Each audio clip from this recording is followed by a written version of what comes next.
Good morning. Welcome to SOGCast number 50. Today we're joined by a special guest from the Command and Control South, Randy Harrison. And before we get started, as always, we first thank Jocko Willing Productions to make the SOGCast interviews possible. And again, thank you for joining us. Today we bring Randy in because it's from a different side of the Secret War. The Secret War was conducted for 8 years, from 64 to 72. And of course, during that time, we had different operational bases spread out across South Vietnam. And from there, we would launch into missions across the fence into Cambodia, Laos, or North Vietnam. And the key several reasons why we have Randy here today is his unique experiences down south. Because in 1968, at that point, we had 6 FOBs. And FOB 1 was Phu Bai, 2 was Kontum, 3 was Khe Sanh, which later became My Loc. FOB 4 was Da Nang, FOB 5 was Ban Me Tuot, FOB 6 was Ho Nuc Tao. And 1968 was the year of the highest casualty rate, and Randy landed right in the middle of all that, and we have some unique stories that spin off from it.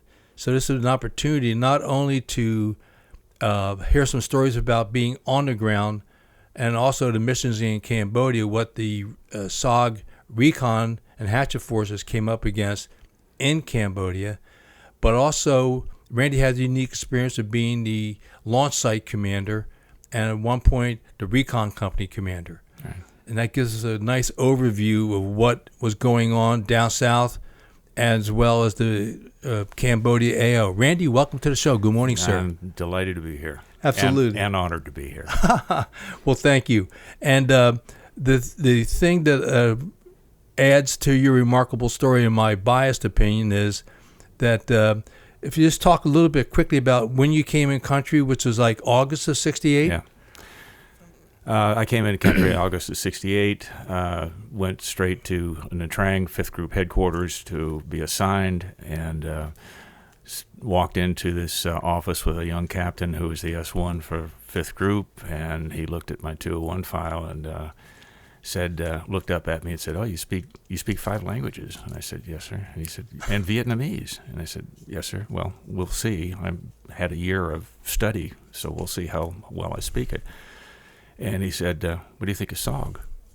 And the only thing I knew about SOG was, as I told you before, on a forced march in during qual for SF back from Camp McCall, I was spent, and I was really, really hurt and puppy. And a cadre who was walking next to me said, "Hey, Lieutenant," this is 2 o'clock in the morning, he said, "Hey, Lieutenant, you want to know the only thing you need to know about Vietnam?" And I said, "Yeah." And he said, "Don't volunteer for SOG."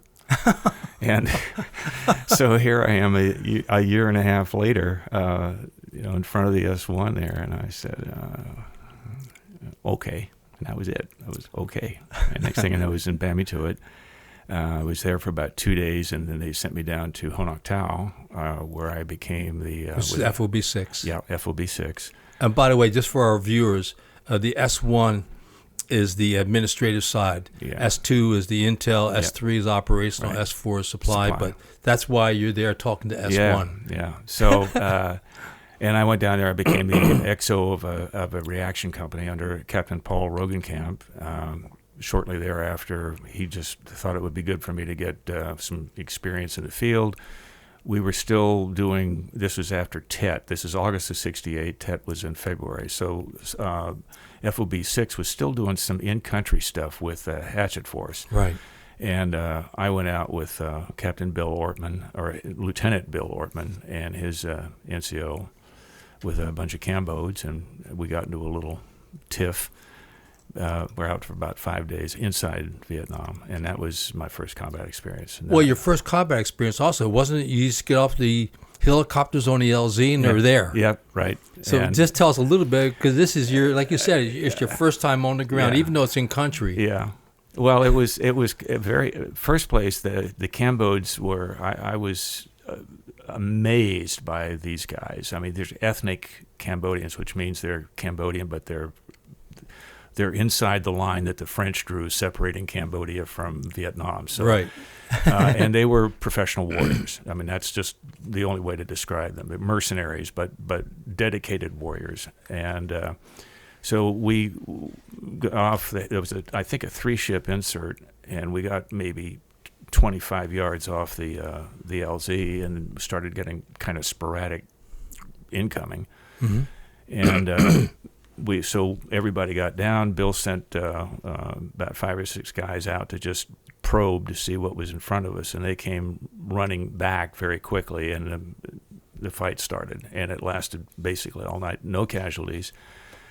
But I had the opportunity to sit there or lay there and watch what was going on. And one of the things that I noticed that I wondered what the heck was going on was at one point when it got particularly warm, I looked over and all the Cambodians were laying there, and they were reaching down inside their shirt and pulling out their little Buddhas that they wear around their neck and putting them in their mouth. Right. And I asked Sergeant Murray, who was the NCO, I said, what are they doing? And he said, well, they're getting ready to go to nirvana. If they die with the Buddha in their mouth, and they think they go straight to nirvana. And I said, so that's getting. He said, yeah, it's pretty serious when they do that. Well, yeah, we heard about that, but I'd never heard the part about nirvana. Well, it was a good thing to die with Buddha in your mouth. So that first mission. So how long were you there then? We were out 5 days. I came back, and about a week, 2 weeks after that, I was sent back up to Bamituit. And to my absolute dismay, I was made the funds officer. And I was then and am now dyslexic when it comes to numbers. And the worst thing in the world you want is Randy Harrison in charge of the payroll. And especially when the pay was in shoe boxes with little pieces of paper with Eton Ball, Eton Yang, Eton so-and-so, individuals. Right.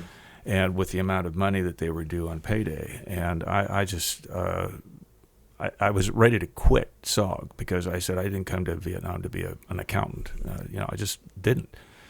And right about the time that I was ready to go talk to the colonel and say, I just want to go back to 5th Group because I'm going to screw this up. And the colonel you were talking to? Colonel Tribune was the commanding officer of FOB. Curly. Yeah, Curly. Okay, Curly. And it just so happened that on the night before my first payday, the FOB 6 was hit really hard by an NVA regiment supplemented by VC, and they got at a couple places got inside the wire, and it was really interesting. I mean, it was there were a lot of them, and a few of them got inside, including a sapper, and one of the officers, Bill O'Rourke, came in and got me and said, "Hey, get it, let's go out to the perimeter." And on the way out there, Bill was about 10 feet in front of me, and he yelled, "Get down, get down, get down." We were still way far away from the berm on the perimeter. And so I did, and there was a sapper there that I don't know whether he intentionally blew himself up or whatever, but there was a very large explosion, and it was him. And so then we got up and went up to the perimeter and spent the night there. And they got about 4 or 5 guys inside the wire, but the rest of them were deterred. They were able to hold them back? Yeah. Wow.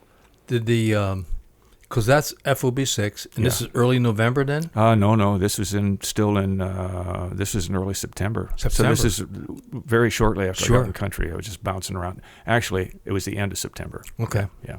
And then, to my ultimate surprise, the sergeant major came over to me one day and said, Colonel Tribune wants to see you. So I went into the Tactical Operations Center, the TOC, which is a big concrete bunker in the ground. Yeah. And he said, you're going to take over Recon. And I was instantly feeling that I'm not qualified to do that. I just not qualified to lead. And that's the operative word. At this point, you're a first lieutenant? First lieutenant. Yes, sir. With only those 2 slight combat experiences, none of which involved being in a small unit across the fence. Yeah. And he said, there are two jobs that we want you to do. One is to determine what's going on with the diminishing completion rates on the missions. It's really getting bad, and it's got Saigon's attention. Could you explain that a little bit? Because even when you and I talked last night over dinner, when I heard that, it's like, I'd never heard that before.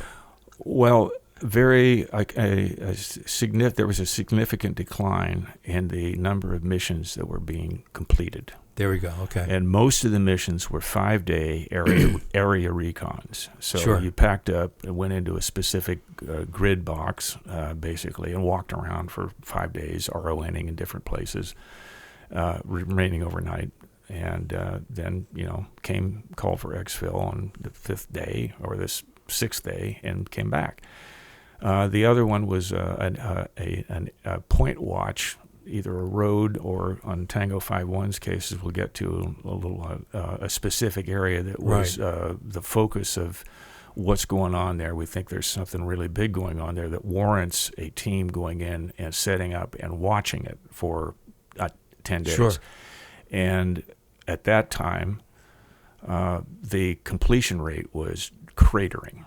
Teams were going in and coming out the same day. Teams were going in and being 2 or 3 days on the ground and then having to call for exfil because of contact, or they couldn't E&E. They tried to E&E away from the NVA and were not successful. And that was the concern.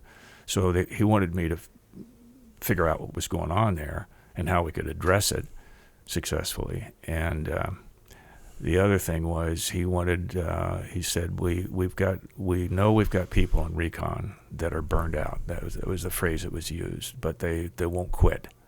So we need to help them understand they can stay in SOG and they can go into some other training or something like that, but maybe not run missions anymore, go into Hatchet Force, whatever. But we need to identify these guys that are kind of staying a little bit too long in Recon. And I told him that I couldn't accept the job unless I was allowed to go on the ground and experience what the men were experiencing myself. Right. That it would be impossible for me to do those two things sitting on my butt behind a desk and bam me to it. And I was thrown out of his office. He told you get the fuck out, right? Yeah, Excuse my French. That's exactly what he said. He was very angry that I was putting conditions on, as a first lieutenant telling a lieutenant colonel that I will only do the job if I get to do this. I admire that on a very personal level, the fact that you got an assignment and you're saying, well, if I'm going to do this, I like to learn what the people on the ground are doing, because there are many cases where officers didn't do that, and even NCOs that would be in a position of making command decisions that would have negative impact on a team, particularly a team on the ground. Yeah. So I commend you for that, even these many years, 56 years later. Well, I just didn't see any alternative. I mean, I went into this when he told me what the job to take over Recon. I went into it, as I said earlier, I wasn't qualified for that. I just felt really, really weird about being taking over Recon, because that was the entire organization was there to support Recon. Yeah. I mean, the Hatchet Forces, the reaction companies, the S4, everything there, the medics, they were all there to support Recon. That was the reason for being. And here comes this new guy, Fungo, you're going to take over and tell him not going to happen.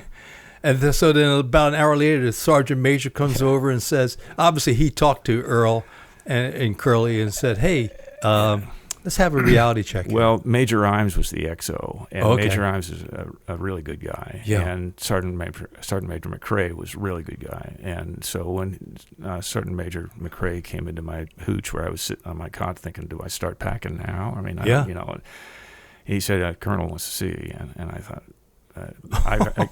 he chewed off one butt cheek. I'm going to get my other butt cheek chewed off. And he said, well, we cleared it with Saigon, so you can run. Wow. Okay. No kidding. They went to Saigon for that. Oh, yeah. Oh, yeah. Because it was the policy then.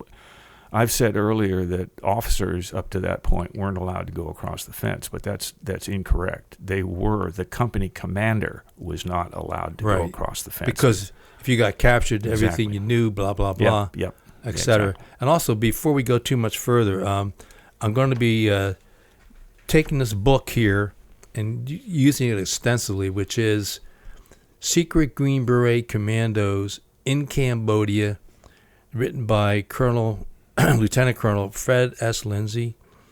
And we had a foreword by Lieutenant General William Tangney, who was also a person you served with there, which is another reason why we're having you on, because of the many people you served with. But this book is the book on Command and Control South, the teams that are there, and you are sprinkled throughout this book. You're ever present. And so at this point, the Curly Wise is up.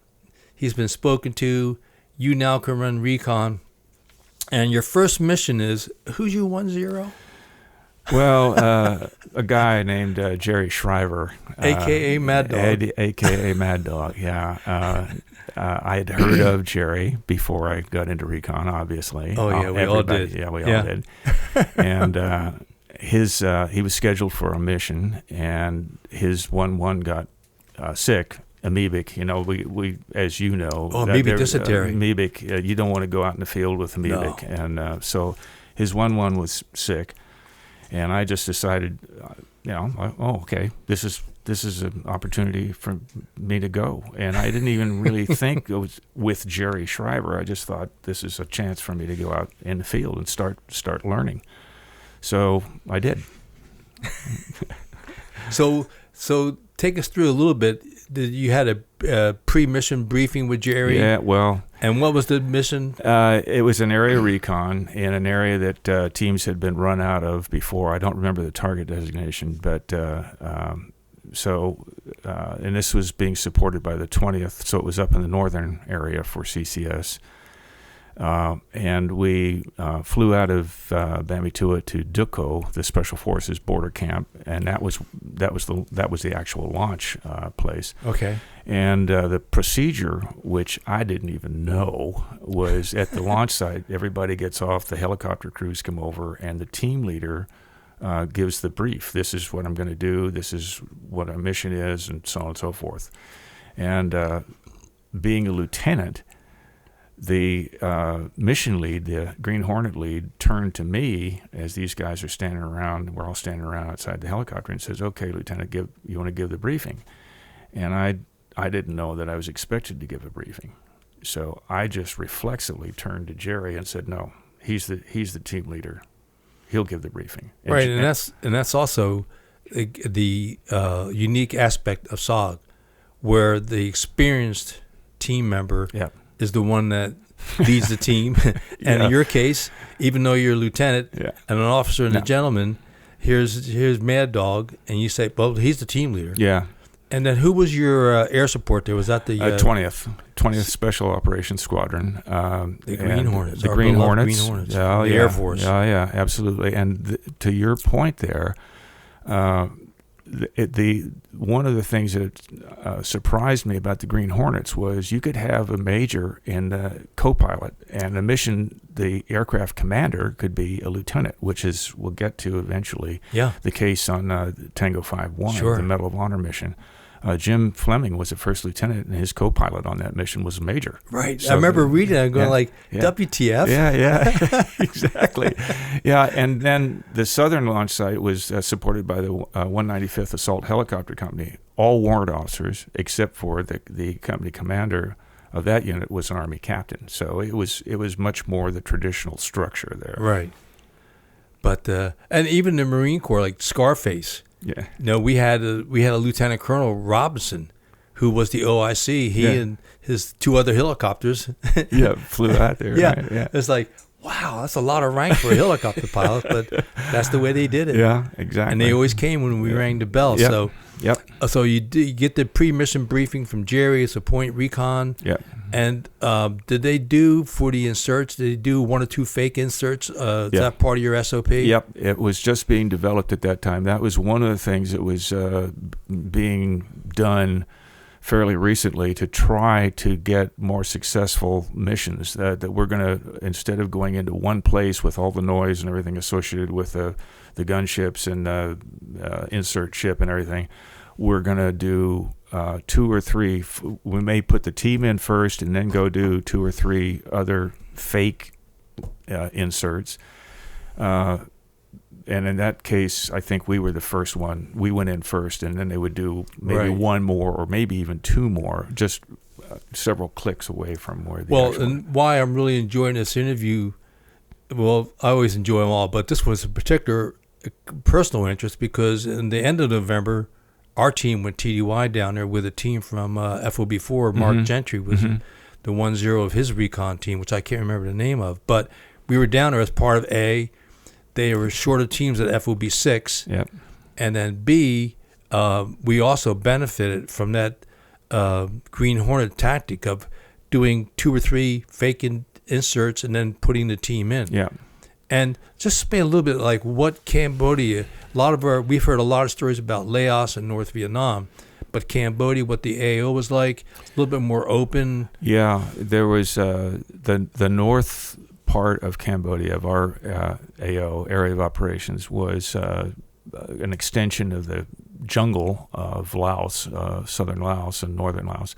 But if the further south you got into Cambodia, the more the dry season affected it, which is another thing we can talk about, with water being a major concern.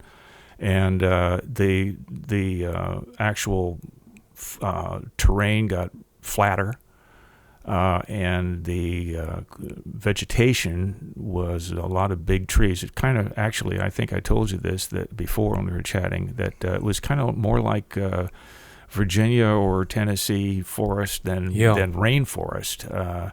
And no triple canopy. Well, there was triple canopy in some places, but not all. I mean, we lost people in areas that there was just no cover. I mean, it was very challenging, and one of the teams that came to an end went in at last light just to have the ability to move around at night, and it didn't work out well, to say the least. But that whole effort, the change in instead of going in at daytime, first light usually, going in at night was just because there was no cover. It was flat and there was very little vegetation, so it's kind of hard to sneak around when there's no cover. Oh, absolutely. Yeah, I my first night, we stayed out overnight in Cambodia. I felt hinky all night. Yeah. I did not sleep. Yeah. It's like, whoa, even with the claymores and everything out your perimeter. But that's, welcome to Cambodia. It can be very different for sure. Exactly. Yeah, it really is. And so we moved off the LZ, sent the all clear, and moved maybe, 50, 60 meters more very carefully, because there was understory and there were big trees. And we immediately heard NVA coming. Yeah, coming. I mean, they were out here first, and then it was getting louder and louder. And louder. So Jerry stopped the team, and we just got in a defensive position. And how big was it? Is that a 6-man team? Yeah, six man. So it's you, Jerry, and 4 Cambos. Yeah. Well, Mountain Yards. Okay. I'm sorry, even different. They were Nungs. Nungs, very good. Jerry's team were Nungs, and these are ethnic Chinese. From Saigon for a couple of centuries. That's right. Had that heritage there. They were really badasses. Oh yeah. These were, you wanted to go in the woods with these guys. Absolutely. This my little embarrassing story here that I'll share with your listeners is that I leaned up against a tree with my back, with my section of observation, and promptly went to sleep. Just like that. Which I know now that this is how humans deal with extreme stress. One of the ways that people deal with extreme stress. I used to watch the movies of the paratroopers going in on D-Day. D-Day, yeah. And the camera, in there with the guys all there, black in face and everything. Yeah. And there's 2 or 3 guys that are just clearly sleeping. And I remember thinking, wow, those guys are so brave, man. They're cool about to jump out That's into what I Normandy. thought, too. I see those pictures. Well, Absolutely. it may have been, but in my case, it was just that I had so much internal stress on me that I just nodded off. And you're standing on your feet. No. Oh, okay, you're down. We're down. And I was leaning against a tree, and I just went boom like this. And this is the point. It was only for a few seconds, I think. But anyways, I was awakened by a tapping under my chin, and I opened my eyes, and it was Jerry's AK, the muzzle of his AK. He's tapping me under the chin, and he's going like this. Yeah. I was like, okay, I'm sorry. But I never heard that's a unique story from the stress side. Yeah. Well, I've actually looked it up, and that is a manifestation of really high stress, which of course. Oh yeah, I was you're hearing the experiencing. NVA coming for you, and they're not For being the, modest for the first time. Yeah. Yes. This is, and to finish that off, we tried the E&E, and this gets back to the mission that I was given by Colonel Tribune to figure out why are we not completing missions. So Jerry moved us away from them, and we held up again, and they started deploying around us. Wow. And we could hear them shouting at each other, and they started trying to encircle us. Sure, and that's, I want to insert here, just for our first-time listeners. Jerry Mad Dog Shriver, by this point in time, had been running Recon for close to 2 years, and up at Khartoum, and I even met him quickly in March of 69 when he came to CCN, TDY. Yeah. We'll talk about that much later. But he was legendary for his prowess on the ground, fearless, and just an expert team leader. Yeah. And so here you are with one of our premier 1-0s on the ground in Cambodia, NVA moving around. You get back to that first mission. Well, the other thing about Jerry, for your first-time listeners, is he was infamous in that Hanoi Hannah, who was the equivalent of Tokyo Rose in World War II, who was a propagandist, spoke perfect English, and would broadcast to the American troops. Oh, sure. We heard it before, too. Yeah. And she talked about Jerry Shriver, Mad Dog Shriver. There was a 50,000 dome reward for getting Jerry Shriver. I mean, that's how well known he was. But anyways, at some point in that day, and we'd been on the ground maybe 2 hours, that was it. And Jerry said, "We're calling for exfil," and I said, "Right on, okay." Yeah. And there was not a shot fired. The chopper came in and picked us up, and we pulled out. And in the debrief, I said there was no question in my mind that if we stayed there, we would have been engaged in a real serious firefight. And maybe we would have gotten out of that, but there was no question that it was a good call to get pulled. Yeah, because you're there to find out what's going on. Yeah. You found there's a whole lot of NVA here. Yep. Exactly. I mean, that's the other thing. And I said that the teams are pulling out because they've either got contact or they got very close contact with a major NVA entity, and that in and of itself is here's the map, and here's where this happened. So Sure. they're there. Yeah. Yeah. So then, so now this is like early November. Was that first mission with Jerry? Was early November? Late October, early. Yeah. Okay. Yeah. I think maybe the end of October. And then, also at that time, again, going back to the book, they were talking about the Recon companies running the missions in Cambodia were also trying to remove some of the Cambodian restrictions that have been placed on Recon teams. Yeah. Because, for example, in Laos, we had TAC Air, fast movers, A1 Sky Raiders. Yep. Down south, nothing. Nothing. Not anything. Right. We had the 20th and we had the 195th.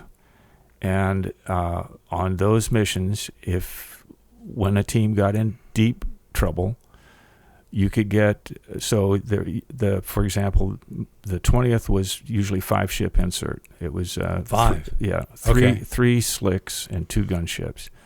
What the average, normal, not that there was an average. And at that time, the Air Force had state-of-the-art miniguns. Yeah, which was some of the very first helicopters that actually pencil-mounted miniguns, not fixed that went up and down like on the Toads or whatever they call the Huey gunships. Yes.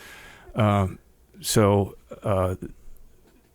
when a helicopter got shot down, there was the possibility of getting the same unit to send another helicopter out, 195th or the 20th. But of the thousands of helicopters in operation in Vietnam, none of them were authorized to go across the fence to support CCS SOG recon teams when they got in trouble. No kidding. That was it. Wow. Yeah. I never heard that continue. No TAC air. No artillery. No grunt American no units. Friendly unit. No friendly unit support. No. It was and another thing, and I recently had a conversation with a guy in the 3rd Group at Fort Bragg. We had no commo at night, and that was what we had no commo. Could you explain that a little bit further? Because like up north, we always had the commo check at midnight, and we had a radio relay site that sometimes, depending how far into layouts we were, we could connect with Hickory. Khartoum had a radio relay site, but you guys down south, no, too flat. The radio relay that we had during the day was either in the north. It was a FAC. This is northern Cambodia. Northern Cambodia, out of a northern launch site, Omega, was a FAC who, because we couldn't call in TAC air anywhere in Cambodia, his job was to just fly around in circles, being the radio relay for the teams on the ground. Wow. And in the south, it was also a FAC, an Air Force officer flying an Oscar Deuce, Oscar Deuce. Yeah, no, and very frustrated because he just flew around and took calls from teams that say we're ready to go or get us out of here or whatever, and not able to call in airstrikes. It was absolutely, nobody even thought of calling in TAC air because it was not, forget it. You didn't have it. No. And then if you just explain a little bit of the difference, Bami Tuot was further north from the northern part of Cambodia. Right. FOB 6, Honak Tau was further south. Yeah. And Honak Tau was closed, and their operations were merged with that was 69. Bami Tuot. Yeah. Yeah, in late 68 it started, the actual logistics. And that resulted in, the merging of the 2 recon companies. Bill Ortman had a recon company at Honak Tau, and he ranked me by about a month or something like that. And also Bill Ortman was a much better officer than I was. He did the job. He didn't argue with Colonel Tribune. Right. And I don't want to take that away from him. Bill was a hell of a recon guy. Yeah. And the troops loved him. I mean, because he ran missions. No kidding. Yep. Okay. And but anyways, and then that's when I went down to become the executive officer of Sigma Launch, the stuff that had been run out of Honak Tau. Yeah, and then when you had the different launch sites at that point, you had Bami Tuot. I'm not even familiar with Jocko was the main one that we went out of for Tango 5-1, for example. Right. We launched out of Jocko, and that's an A camp. Yeah, it's an A camp.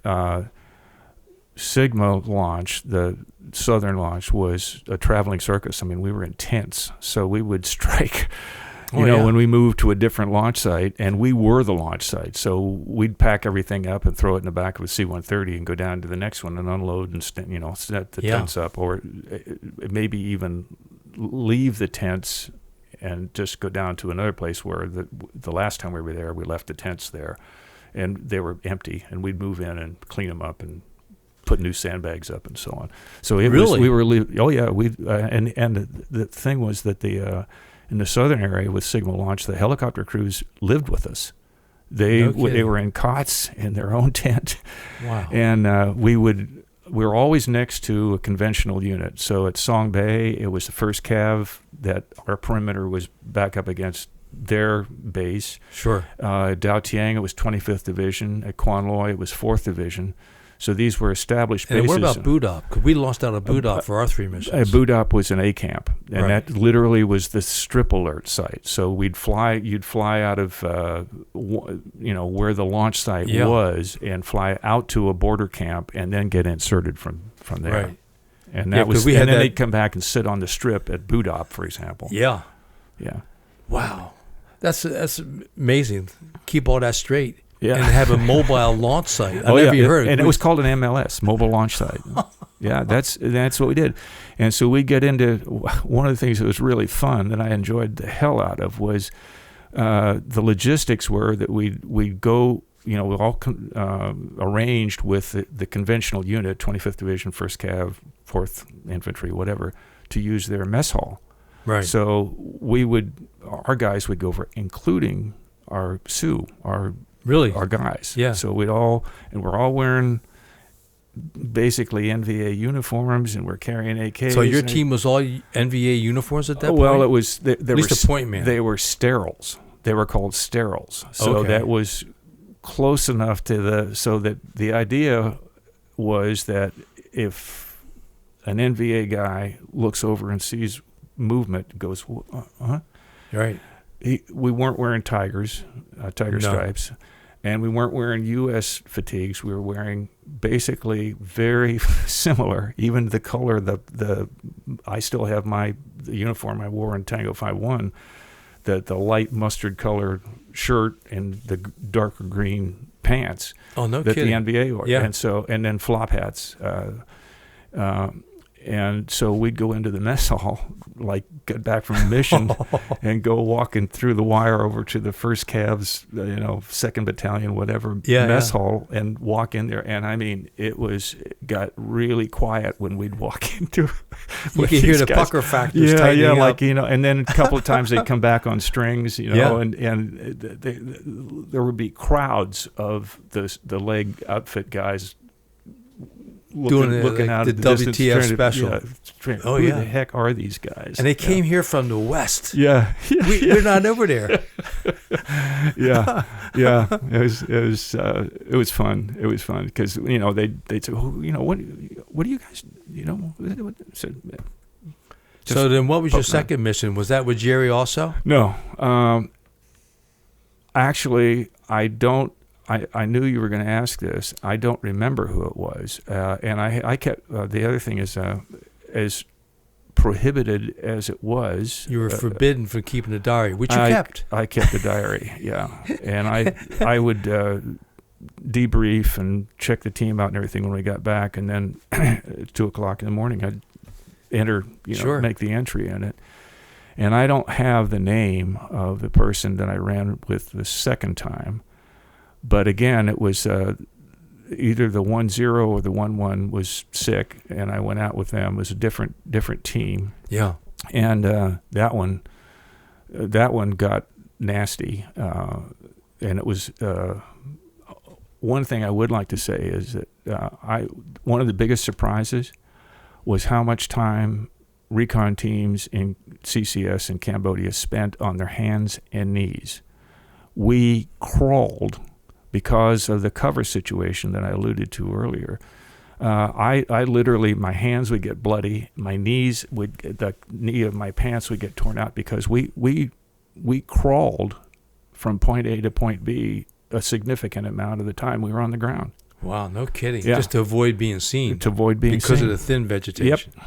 And on that one, the second one, the only name that I remember is Hamil, H-A-M-I-L, who was the point man, who was terrific, really good guy. The only thing he did was he kept veering. He had a proclivity to veer to the lean right. to the right. Yeah.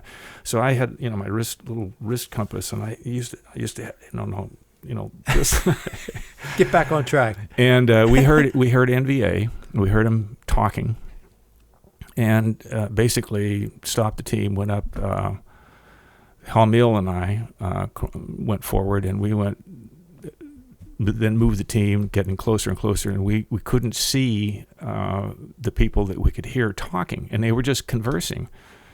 And it turned out that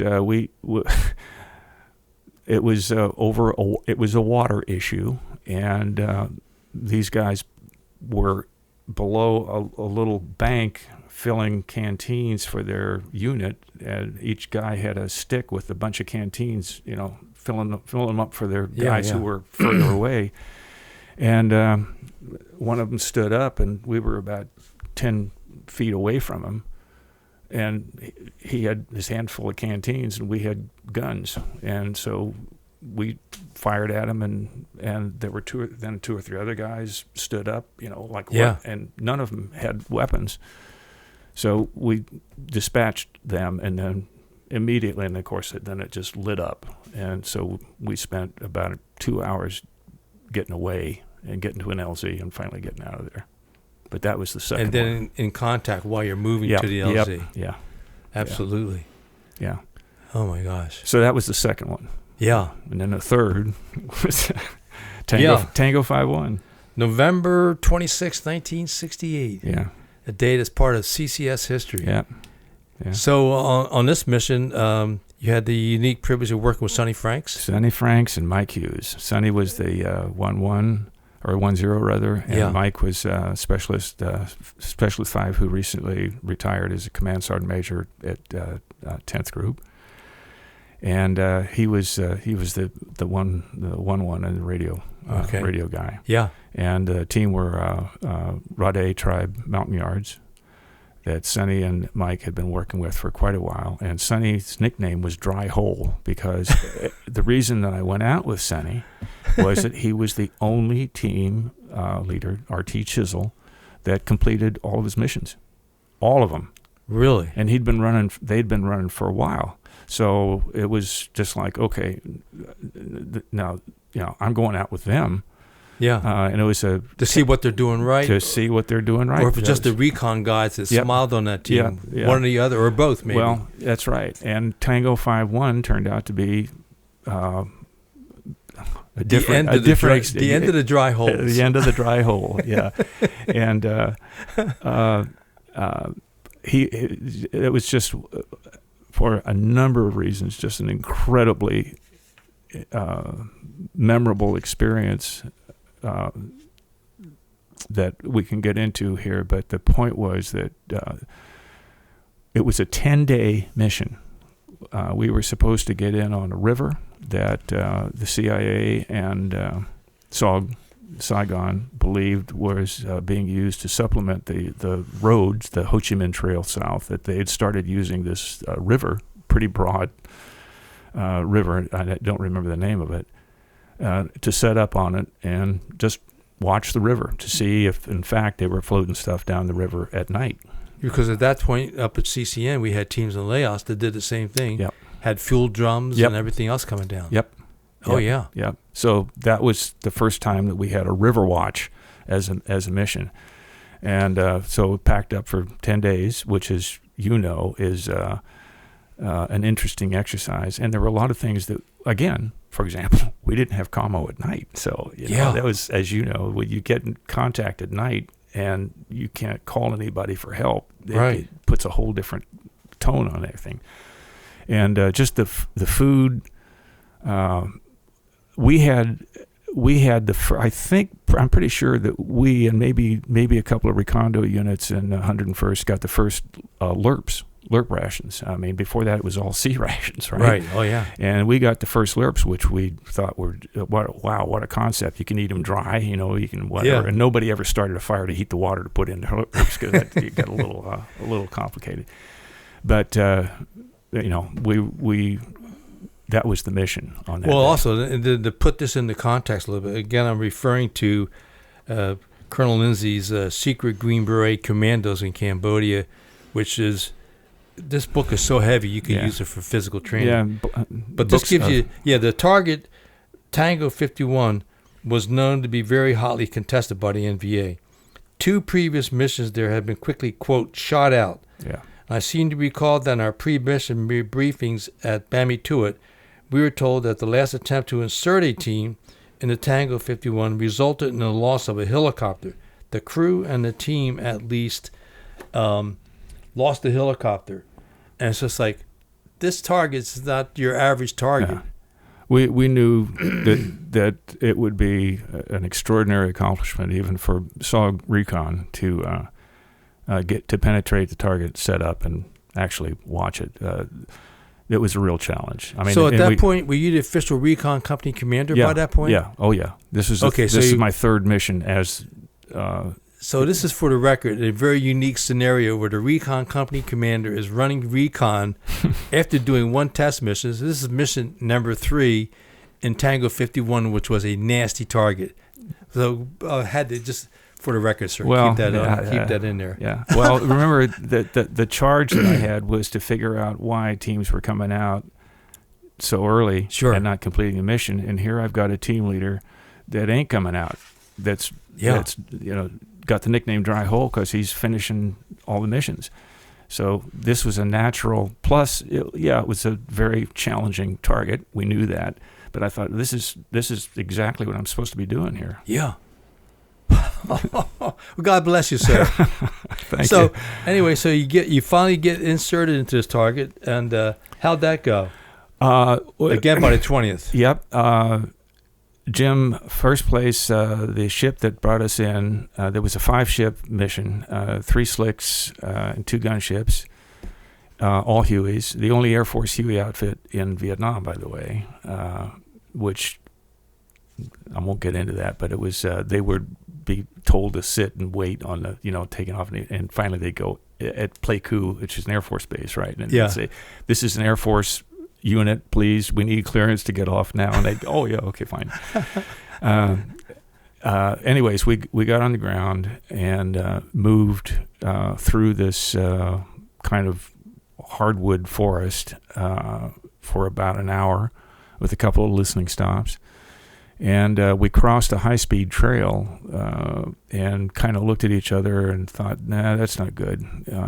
We need to get the hell away from this. And it turned out that trail kind of paralleled the river. So it was a challenge to get away from the trail. Right. As you know, high speed means it's used a lot. Sure. And yet still in a place where we could see the river. And I guess about an hour and a half into the mission, we found this position that was ideal. I mean, just ideal. It was the depression in the ground big enough for the whole team to set up, and there was a fringe of undergrowth right on the water that provided us cover from across the river, so you could take pictures and not be seen. Yeah, and it was because it was a depression, we could basically almost stand up straight and not be seen on the ground level by approaching folks, which turned out to be even more important because that was where when the fight started. We had a really good protected position from which to repel. And again, this is a 6-man team. Yeah, 6-man plus the strap hanger, 7. Okay, so you had 3 Americans and 4 indigenous. Right. Okay, very good. Yeah. Wow. And so at some point, what's the initial contact?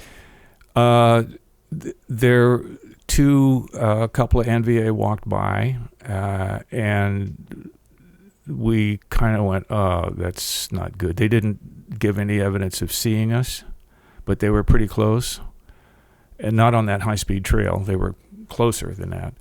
And that's, as you know, when that happens, you go, okay, maybe we ought to move. Yeah. And less than 10 minutes after those guys went by, one of the mountain yards went like this and started pointing. VC, come this way. Boku VC. Boku VC. And they weren't VC. They were NVA. And they emerged there in front of our position along the river was outside of this depression that we were in, where we had cover on the riverside, was knee-deep grass for about 120 yards. With very, very large trees. The hardwood trees. Mammoth tree trunks, like in the Pacific Northwest, Doug firs or western red cedars. These are very significantly large trees with triple canopy.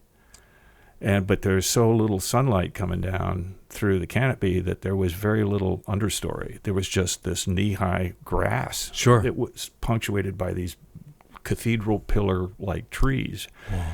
And the NVA emerged from the tree line on the other side of this 150, 120 yard away from us, just came right. I mean, they were crouched down, abreast, knew exactly where we were. Came online. Yep. Whoa. And that was the beginning of the dance. Did you have any claymores out? That, I'm glad you asked that, Tilt, because we got out of there, in my opinion, the looking back on it, and I look back on it a lot because it's called, to this day, it's called the Miracle on the River. Oh, yeah. We got out of there because Sonny's team, the Mountain Yards, each one of us carried a claymore, and they were put out first. Sure. I mean, that's the first thing you did. Perimeter security. And the Yards did such a fantastic job of positioning the claymores and camouflaging them that there were 7 claymores out right where these guys were coming at us. And there was no exchange of fire. Nobody had opened up yet. They couldn't see us. I mean, we were down, so they're coming at us through this grassy area with these big trees, and very slowly, but just moving right toward us. And there was an initial, like, okay, boom, let's drop some of them. Yeah. And we opened up on them, and they shot back and then kind of scattered, and there was. The firing stopped for a little bit. One of those weird silence moments. Exactly. Trying to figure out, okay, what now? And the Rade team leader, who Sonny's number one guy on the Rade team, who was an alcoholic back in the base camp, but this guy in the field, he was astonishing. I mean, he turned around, and Sonny was next on my right, and Tony was on Sonny's right. And Tony turned around, and he was laughing out loud. And Sonny said, "What the hell are you laughing at?" And Tony goes, "He's standing on a claymore. He's standing on a claymore." And this guy had taken cover behind a tree at the base of which was a claymore. So he was literally probably straddling this thing, looking around the tree, like this. And Sonny said, "Well, blow the son of a bitch." Boom. They were all command detonated. Oh, yeah, sure. The fact is that he was standing on a claymore. And so there's this, as you know, the flash of light. And the other thing is the claymores were so perfectly placed that the trees, these mammoth trees, took 100% of the backblast from the claymore, which is always a big concern, right? Absolutely. Because it's such a tremendous explosion. And so there's this flash of light, and I looked up, and there's smoke, and grass is already starting to burn, and there was literally something going like this, tumbling, and it was the guy's torso. And it landed in the grass about, 30 yards away from us. And Sonny jumped up and said, "I'm going to check him out." And he runs out, gets up, and runs out to where this dead NVA torso landed, and started ripping his, looking for pay books or letters or something like that. Looking for intel. Yeah. And it got, totally quiet. First, there's the claymore, and then there's this guy getting up and running at them and flopping down, kneeling down. And he was kneeling, going through this guy and stuff. And there was not a shot fired. It was like, what the hell is going on?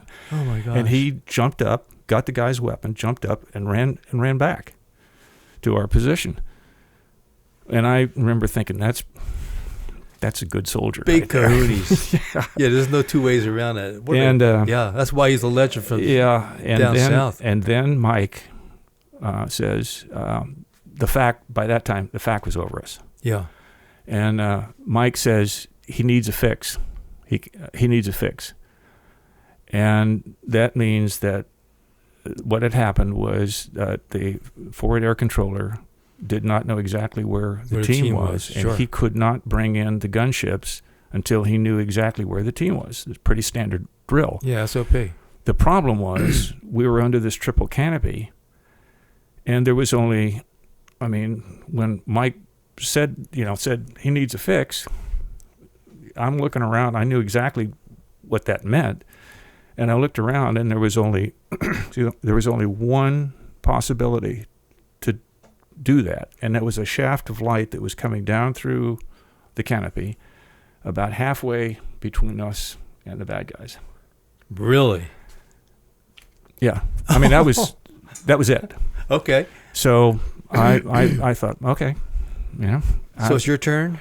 I didn't think I could order somebody else to do it. I just never entered my mind. So I just got up and said, okay, I'm going. And I ran out and laid down in this shaft of light, had a panel, doing this. Yeah. And Mike yells, he got it. So I got up. And when I got up and started running back, they started shooting. And Sonny yelled, they're coming. So I jumped behind a tree. I was almost back to the position, to our position, but not quite. Not quite. And the rounds cracking. Yeah. And so I jumped behind a tree and made a pretty bonehead rookie mistake. Leaned around the tree with my M16, which we were carrying then, and the closest guy, I shot him and he went down, but I had the ejection port on the M16 right up against the tree trunk. Ooh. So I'm going, and there ain't no bullets going out the barrel. So I go, oh crap, and there was a brass stovepiped in the ejection port. Because I had it right against the tree. So I cleared it and then just turned around and ran back to the position. And shooting kept going on, and Mike says he lost us. He needs another fix. No. Yeah. And at that point, I thought, oh. And there's no smoke grenades? No. Oh, no. It would have diffused too much. Wow. Yeah. Usually you use smoke. Give me purple smoke. I got it. Boom.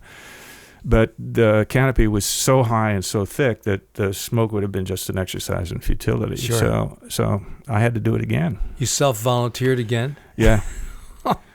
They're just, as you know, Till, your brain in these kind of circumstances, there literally is no thought process. It's just like a supercomputer.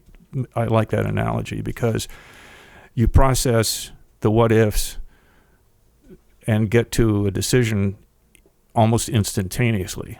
And there's just no, and I either get, the guy either gets a fix and starts calling in gunships, right, or we don't get gunship support. And well, then also I'd like to turn to our book here because it gives a flavor. It says the FAC spotted him, and then Randy crawled back under the covering, but they had to repeat the process over the next hour. Each time the enemy fire worsened. Yeah. And meanwhile, a flight of 3 transports and 2 gunships had heard the FAC's call. They were en route back to a refueling stop, but quickly changed course and headed for the action. The gunships arrived just in time, swept their fire within 30 meters of the team. Yeah. And making passes parallel to that river. Yep. How far away were you from the river? Oh, we were on the river. Oh, right at the bank. The fringe of cover that I alluded to earlier Right. was maybe 8-10 feet thick. Okay, right. But we were right there. And then suddenly the team started to get heavy weapons fire from across the river. That turns it up a couple of notches. Yeah, 12.7 fire, and this is from three different guns, and they knocked out. We ended up losing 3 slicks right away. Really? Yeah. And, well, one went down. The chase ship went down, picked up the crew, got off, and then another slick got hit and made it across the fence and went down. And the guys on the other side of the river with the 12.7s didn't know exactly where we were, but they were shooting tracers, and they were coming in like, close to us, but not exactly into our position. But they were looking, obviously, trying to figure out exactly where we were. In the meantime, shooting down helicopters. Whoa. So within a very short period of time, 3 of the 5. That turned into a major clusterfuck. Yeah. And eventually, the gunships were shot up. But in the meantime, though, I went out, gave the fix again. The gunships started doing their runs, and I 30 meters. It was closer than that. I mean, we were danger close on steroids. It was right in front of us. I got a hot brass from a minigun down my neck. Sure. And because I was shooting and leaning over, and it went down my back, and I thought I'd been hit because it was really hot, and it made a little. I had the same impact. Did you really? Shell casings in the back of the collar. Yeah, exactly. Whoa! And it went down. It went down my back. Yeah. And so I'm going. But I call that happy pain. Yeah.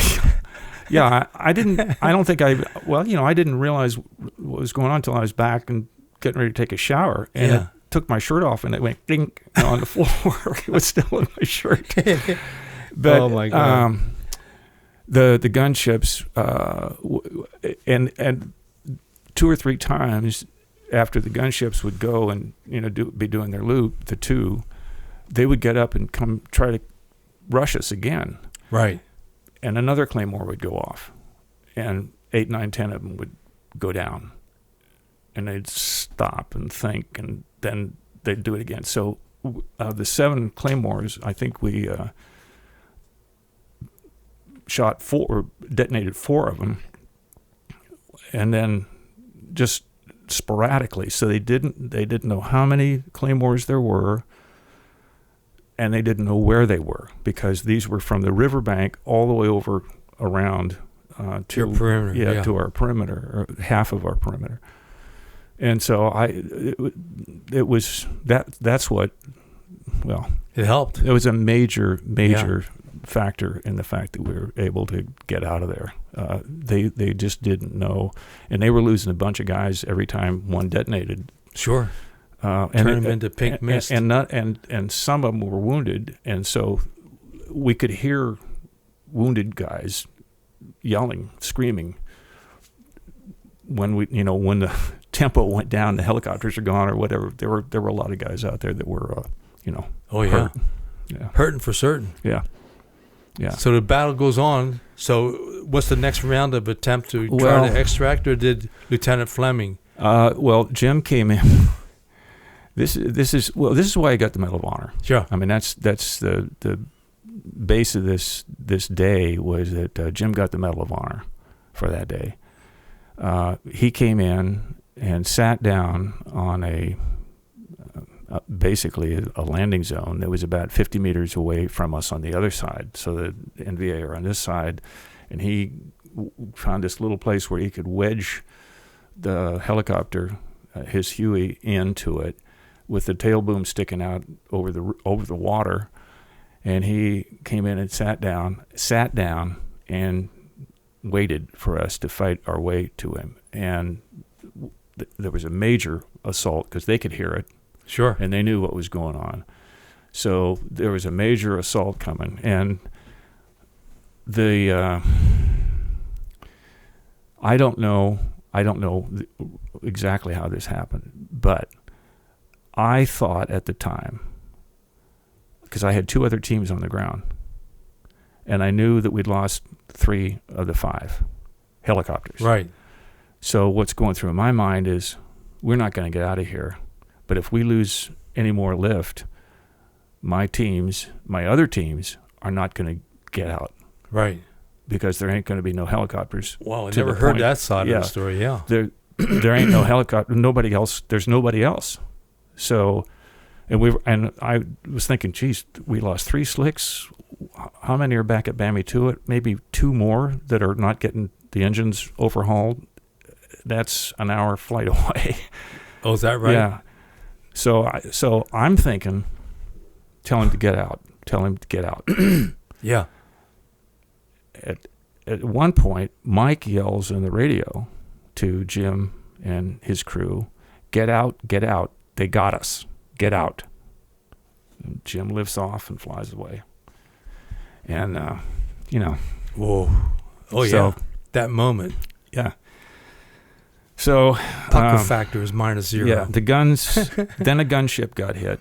So there's one gunship left, and Jim goes out and he's orbiting, and the gunship is Major Gonzalez, who is the gunship lead. Okay. Again, an Air Force major. Yeah. He's making runs. Was he and- making gun runs on those 51 calibers? No, he's doing suppression Around the team. around the team. And I had to I was out of ammo, so I told Sonny reload, and I moved down to my rucksack and I had cartridge boxes there. I had 20 magazines that were empty. Yeah. And I had a Claymore bag, and I was dropping, as you know, Sure. You don't just throw the magazines down. You try to save them. And so I had a Claymore bag full of empty magazines, and I'm down there stripping rounds into my mags, My God. and looking across the river. And this is what at the Air Force Museum, the dedication ceremony for the diorama. What I said at the museum is there were 3 things that I knew. One was that that 3 of the 5 helicopters that were supporting us were out. 3 of the 5, Yeah. already gone. The second was that Jim had come in and sat down, and we couldn't get to him, and he left. And the third was that this is where I buy it. I'm dying here today. And it was a shoulder. I said at the museum, it was a shoulder shrug kind of thing, like, oh, shit. Well, okay. What I didn't say at the museum was that there was a 4th thing that I knew. And I have not said this before publicly, but the thought that went through my mind was, okay, I got one job left, and that's to kill as many of these motherfuckers as I can kill before they Amen. get me. Wow. Now, just to put a little humor into this, Of course. I'm picking rounds out, and I never ate when I was in the field. I just couldn't. I never took a dump. And I never ate because I just wasn't confident. I just didn't want to get Something about with your pants down. Yeah, exactly, exactly. So but what I did do. Excuse me, I got a cramp here. That's all right. Take your time. There we go. What I did do was carry. People hate the tropical bars. Remember them? Sure. The hard. These things are like a brick. Yeah. Because Hershey made something to them so they wouldn't melt, and they were Right. called tropical bars. They were in a wrapper like a Snickers. And the sea rat, from the sea rats. And I had a whole bunch of them because that's what I would eat Yeah. for sustenance. And I'm doing this, and I look at my store of candy bars, and I just picked up handfuls of them, and I'm throwing them out in the river like this, strip. And Sonny looked over and said, "Lieutenant, what the fuck are you doing?" And I said, okay, I'm sorry. And I, moved back into position. And when we got out in the launch site, Sonny, we're all feeling like really good. Yeah. Right? And Sonny walked over to me and said, "Hey, Lieutenant," and walked over and he said, "What were you throwing? What were you doing throwing stuff? What was that?" And I was like, oh boy, this is going to be. I said, "Sonny." I was throwing my tropical bars in the river because I didn't want those motherfuckers celebrating getting us with my candy bars. Oh, no. I don't want the NVA to eat my candy bars after they kill me. After they kill me, yeah. Oh. So, yeah, I was kind of bonehead, like, really? Candy bars over stripping rounds into your magazines, you dumbass? But he just kind of snickered, and that was it. Oh, my God. But, and then Jim, the final gunship got hit and had to leave. So Jim... No kidding, Major Gonzalez. So Jim is now absolutely alone. And he gets on the intercom. Freddie Cook, one of his door gunners, told me this. That Jim got on the intercom and said, "What do you think, guys?" And J.J. Jensen, the other door gunner, and Right. Paul said, "We got to get him." And he said, "Okay." No. And they... I forgot J.J. Jensen was on that. Yeah, and they... they came back. He came back through. That's where he was. The same place. They came back to the same place that he'd landed the first time and pulled up and touchdown, and waited there for us to fight our way to the bird, and took hits, and he literally simply waited for us to get to him, and it took, and Sonny said, Sonny said, "Let's go." So we just saddled up, and we got up on the side, toward Jim's ship. We could hear it. We couldn't see it. We could hear Right. it. And got in single file and walked very slowly, because the NVA knew exactly what we were doing and where we were doing it. And they tried to cut us off coming through the understory to our right. Yeah. The river's on our left. And they started popping up out of the understory, one guy, two guy, three guys, and they didn't know. They knew where the helicopter was, but they couldn't see us, and we couldn't see them until they popped up out of this understory. And Jim even uses that phrase, the guys are Popping see up. NVA coming Yeah. right, 20, 30 meters away, closer than that, trying to get us. And that's the other aspect of this. One of the other aspects that I just find absolutely astonishing. We were engaging NVA on full automatic weapons fire. Them shooting at us shooting at them.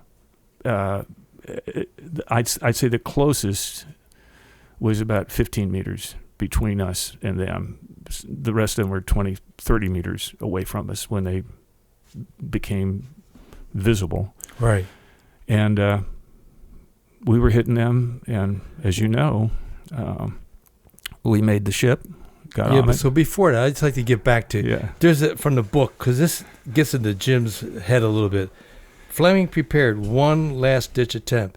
He recalled, for the first time that we went out, I wasn't really conscious of the danger. It was what we had been trained to do. So we did it. But then I guess it all got to me. Watching Miller, that was the last ship that got shot down on the other bank. Watching Miller get shot down, the heaviest hostile fire I'd ever seen. Frankly, I was scared to death. But you guys on the ground didn't know that, but that was Jim at that moment, Jim Fleming. Yeah, and he was scared to death and said, "Okay, we're going back in. We're going to go get him." And then who picked up Miller and his team, or the crew? I mean, one of them working on trying to get the Jim. Made it across back. One of the ships that was hit made it back across. I don't know which of the four that were shot down. Ultimately, I don't know which one of them made it back. But there were. Getting a little ahead of the story here, nobody was wounded, and that's the conclusion of this is that it's the reason it's called the Miracle on the River is because the Air Force, because of the loss of birds, 4 that were shot down, one actually auto-rotated in and ripped the rotors off and everything. I've heard, I didn't see this. Yeah. But all of the Air Force crews, helicopter crews, were recovered. We got out of there. Jim's ship was hit seriously and got out of there, got all the way back to the launch site. And there were a total of 29, 2 forward air controllers, 5 helicopters with 4 guys in it, and 7 of us on the ground. in about a 3-hour fight. And the Air Force did an after-action analysis that said that the presence of the 3 .51 caliber crew-served tripod-mounted weapons across the river meant that it was a regiment that was on both sides of the river that we were up against, between 800 and 1,200 men. 7 verses. Yeah. Oh, my God. Yeah. And no Purple Heart.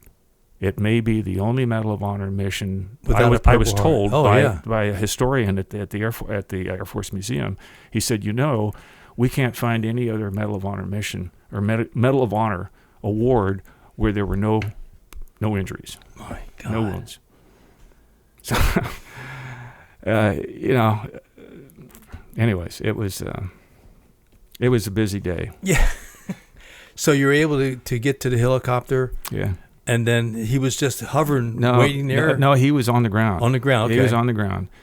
And I was the last guy, senior guy. Sure. His job is to make sure everybody gets on the bird, right? And so I was backing up, looking over my shoulder, seeing how things are going.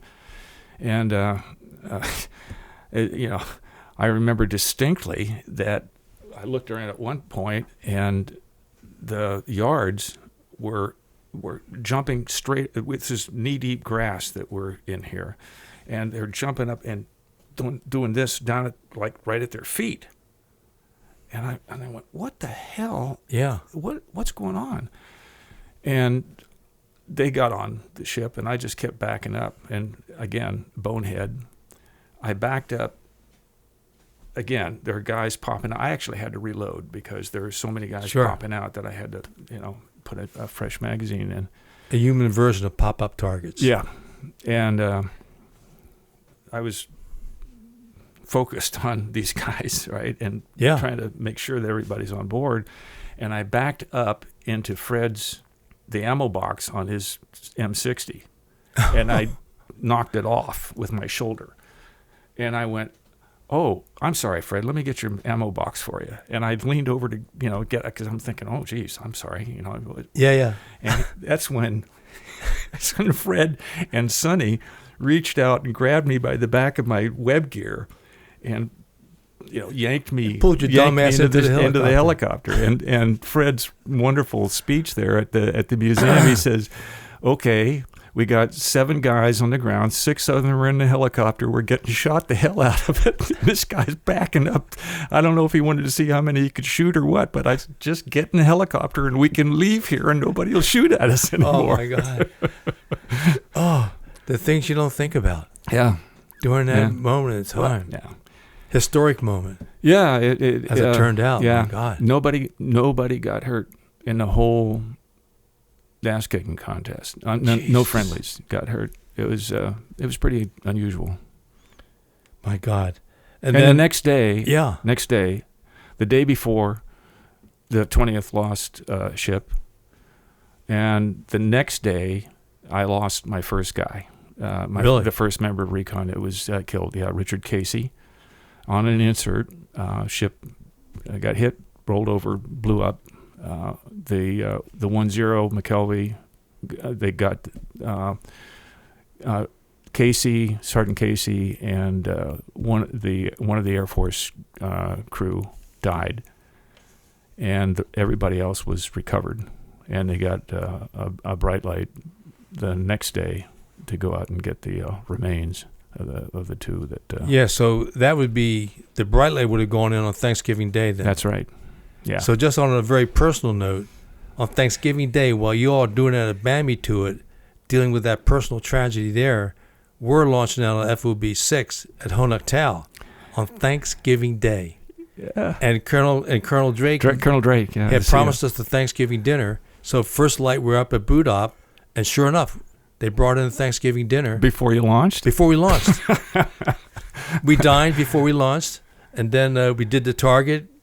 And again, we had to find 3 divisions. We found them. Yeah.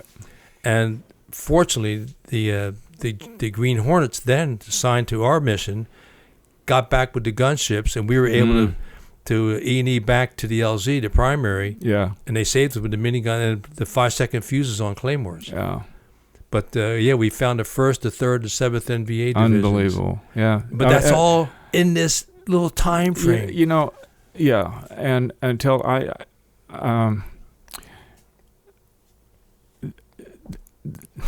that's why this opportunity that you're giving me here is so incredibly meaningful to me, because the entire time, starting with the day that I arrived at SOG CCS, I didn't feel qualified to be with you guys. I just didn't, I just didn't feel qualified to be. And the more I learned about what we were doing and where we were doing it and how we were doing it and who was doing it, the less qualified that I felt, because I believe in my heart, and I've been a student of history since I was 7 years old, that SOG warriors are right up there with the 300 Spartans at Thermopylae, with the Delta at Mogadishu. These are, and I use third person for you guys. These are some of the best warriors in history, not just in American history, but there is almost no record that I'm aware of such sustained, incredibly dangerous operations done by so small a group, repeatedly. All volunteers. For 8 years doing this stuff. And I'm still humbled by the fact that I was, able to be a strap hanger. For 5 missions. This is only the 3rd one. Yeah. Well, sir. It astonishes me to this day that I was in SOG. Yeah. It really does. Well, and to talk about Jim Fleming that day, he did receive the Medal of Honor. Yeah. And quite rightly, never a question about it. And my God, we had a funeral for Hep, my team interpreter, in Houston, and this was in 2017. Oh. Hep died July 8th, 2017. Had a funeral shortly thereafter. We were all there in the parlor at the funeral home. Who walked in with a suit, tie, and a Medal of Honor? Jim Fleming. Are you kidding me? No. He said, I heard about this, and he said, I heard the Vietnamese here was a member of a SOG team. I said, airborne, sir. He came, and I was really quite amazed that he showed up, but he showed up in style.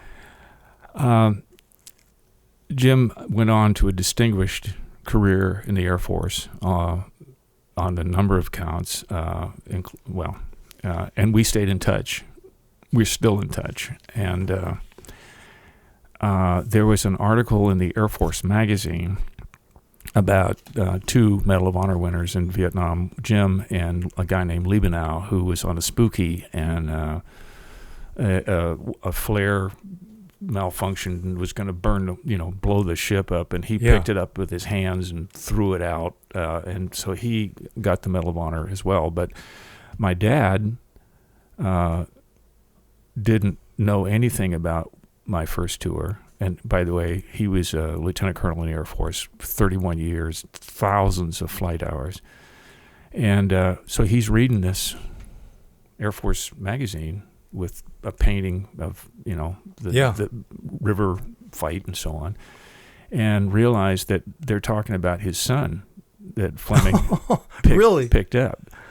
So Jim at the time was at the Air Force Academy as an instructor, and Dad wrote him a letter saying that I'll never be able to thank you enough for saving my son's life. And so I have my dad's letter to Jim and Jim's letter back to my dad.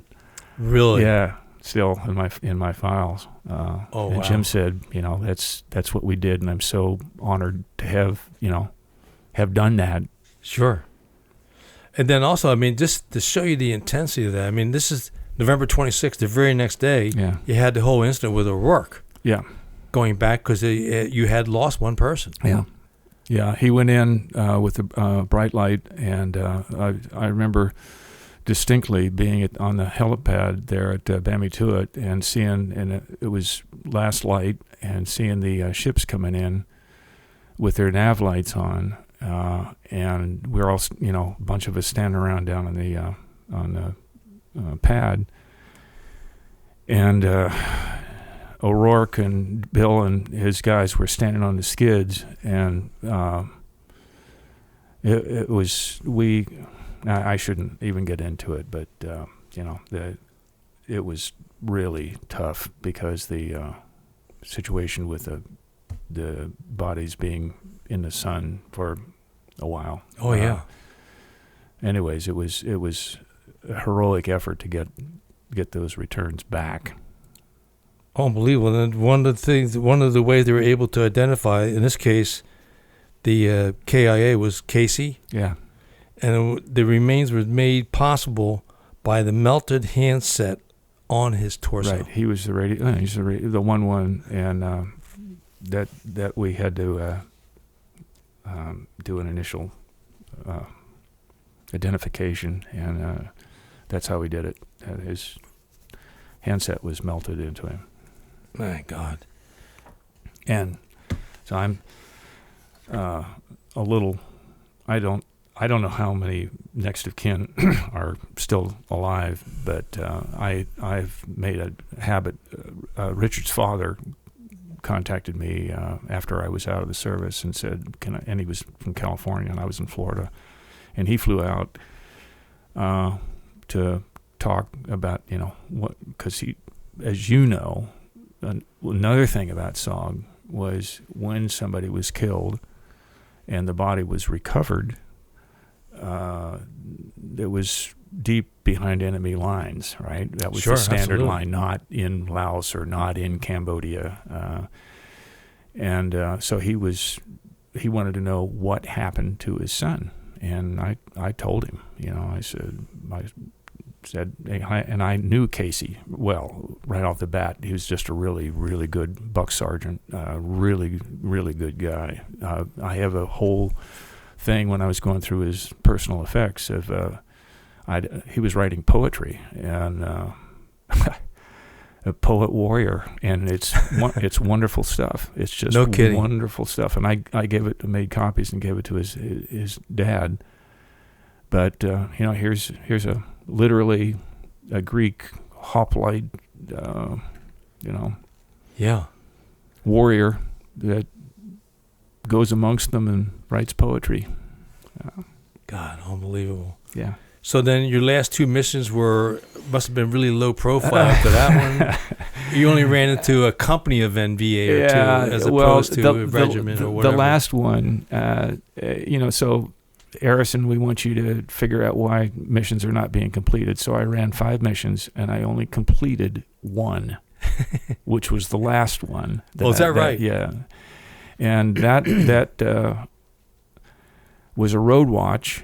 It turned out to be, and so I went out with Sergeant Boyer again as his 1-1, Jimmy Boyer, and the suspicion was that the NVA were using a main Cambodian paved highway at night to move significant amounts of stuff south. Do you remember what the highway number was? No, but I can tell you that it was paved, 2-lane, striped down the middle of the road, telephone lines, and when I got on the target the second day, we made it to the. Nobody had ever been able to do that, but we actually got on the target, set up. I was the first set of eyes on the road.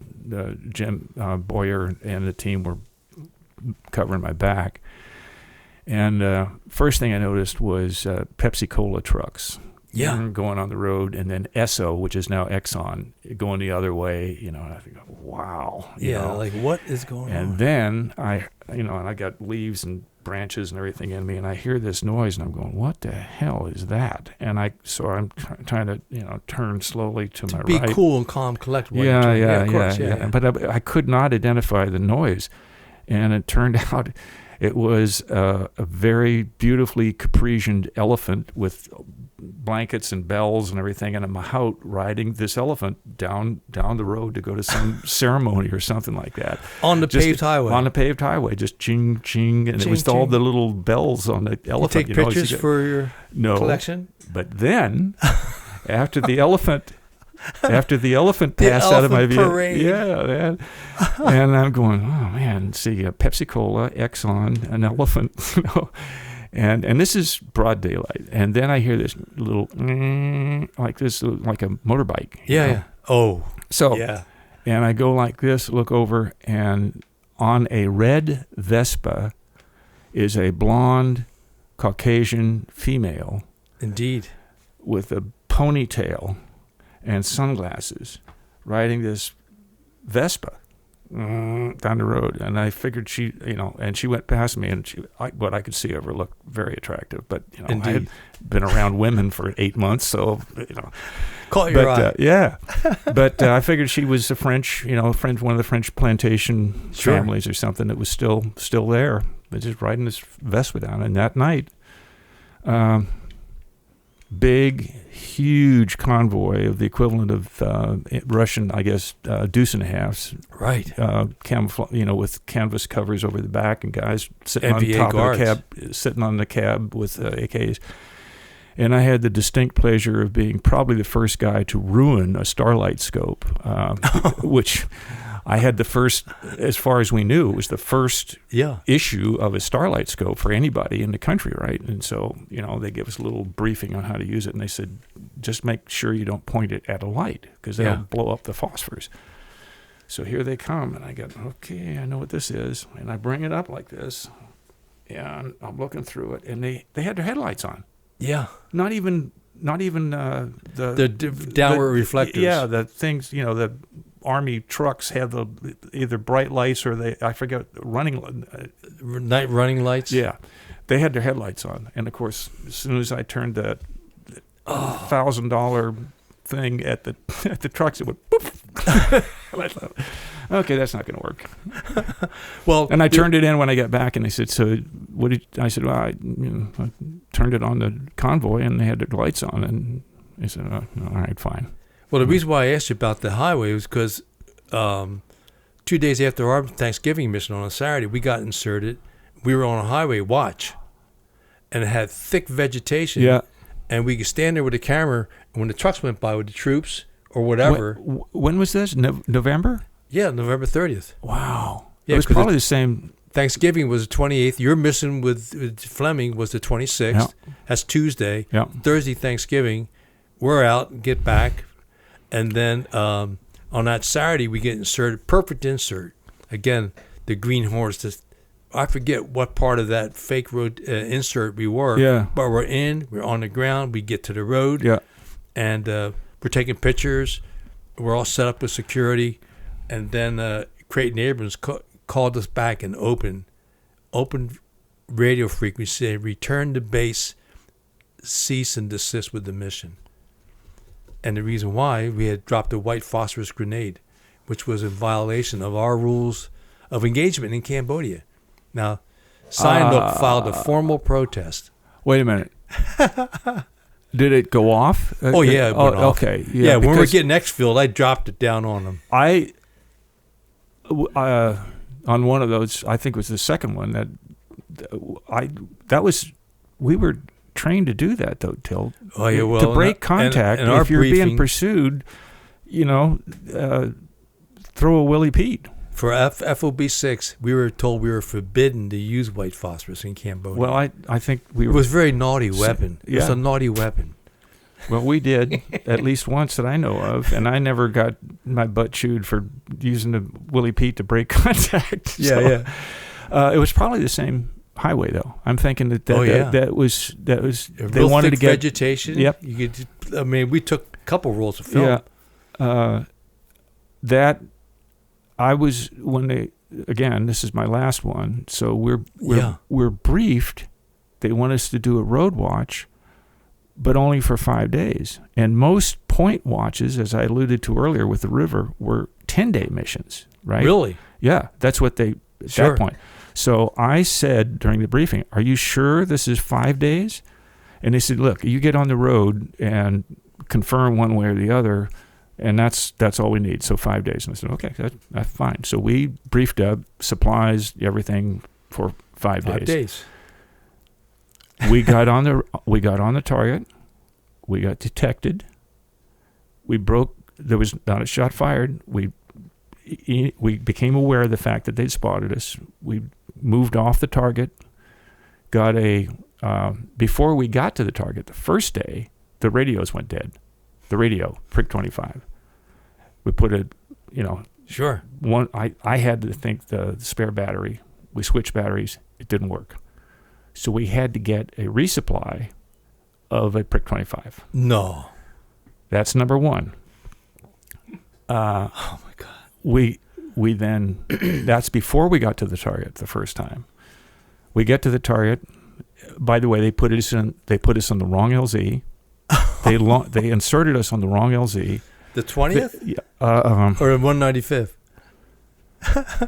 It doesn't matter. I think it was the 190. It was 195th. Yeah. But with the Air Force FAC that was doing the CNC, anyways, they put us on the wrong LZ as the ship was coming in with Boyer on one skid and me on the other, and the guys. I looked down and there was a high-speed trail right as I'm looking down. There's a high-speed trail right through the middle of the LZ, and there were tree stumps, like 12 feet high. So the ship couldn't even settle, touch down. Yeah, right. So I just looked over at Boyer and went like this, and we jumped out of the ship. No, really? Yeah. And I hit so hard that I split the crotch of my pants. I was going to get to the that. fly to the back.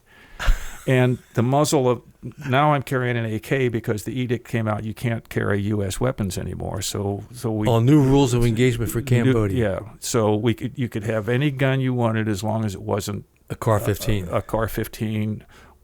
And also, as you know, our sidearms were Browning high powers. Right. No 1911s. Did you all carry the sawed-off M79? Yes, I believe so. A little extra firepower. Yeah. Yes, sir. Yeah. So, anyways, that was the first time that I carried an AK on the 5th mission, and when I hit, the muzzle, went in the dirt. And I remember thinking, now I'm going to find out how good these AKs are, because if I have to get in contact right now, I got a plugged barrel. So this is. So we get on the target, got detected, moved off, and we're out of water. And there ain't no water. No. So I said, we need water. So they came in and dropped 2 5-gallon plastic water jugs out of ropes down to us, which I sliced rather than trying to untie the knot, which I got kind of kidded about because I went through all this trouble to put a slip knot on the water jugs, and you come over and ruin my new nylon rope by just slashing it. I said, well, I'm not going to sit there and untie the thing, So we moved back on the target and stayed there for 2 days. And then 5 days, it's time to go. So we left the target, moved to an LZ, and we had movement coming after us, and called for an extraction, and they said hold, and didn't say anything more than that. So I assumed that some other team was in contact, and the lift guys were busy, and they get to us later. And so we waited and waited and waited. In the meantime, we could hear movement, as you know how that works. Yeah, yeah. And they came back on and said, we want you to stay in. And I said, well, staying in will require a new radio because the batteries are weak going out on this one. Resupply of food and water, and so we'll stay in, but it's going to take food and water and radio. Yeah. So that would have been the 3rd resupply that we had for what we were told was a 5-day mission, and we asked if it was going to be longer for planning purposes, completed the 5-day mission, moved to an extraction LZ, and we were told, no, we changed our mind. We want you to stay in for 4 or 5 more days. And Boyer and I were not amused. I mean, it was. No, of course not. Yeah, but they ended up coming to get us. And when we got back to launch site, the launch site staff said, hey, look, you're right. We're really sorry. We didn't have a choice in that. That was what we were being told to keep you guys, because they were really happy that you guys got on the target and confirmed. Given good intel. Yeah, given good intel. And so they wanted you to go back the third time to the target.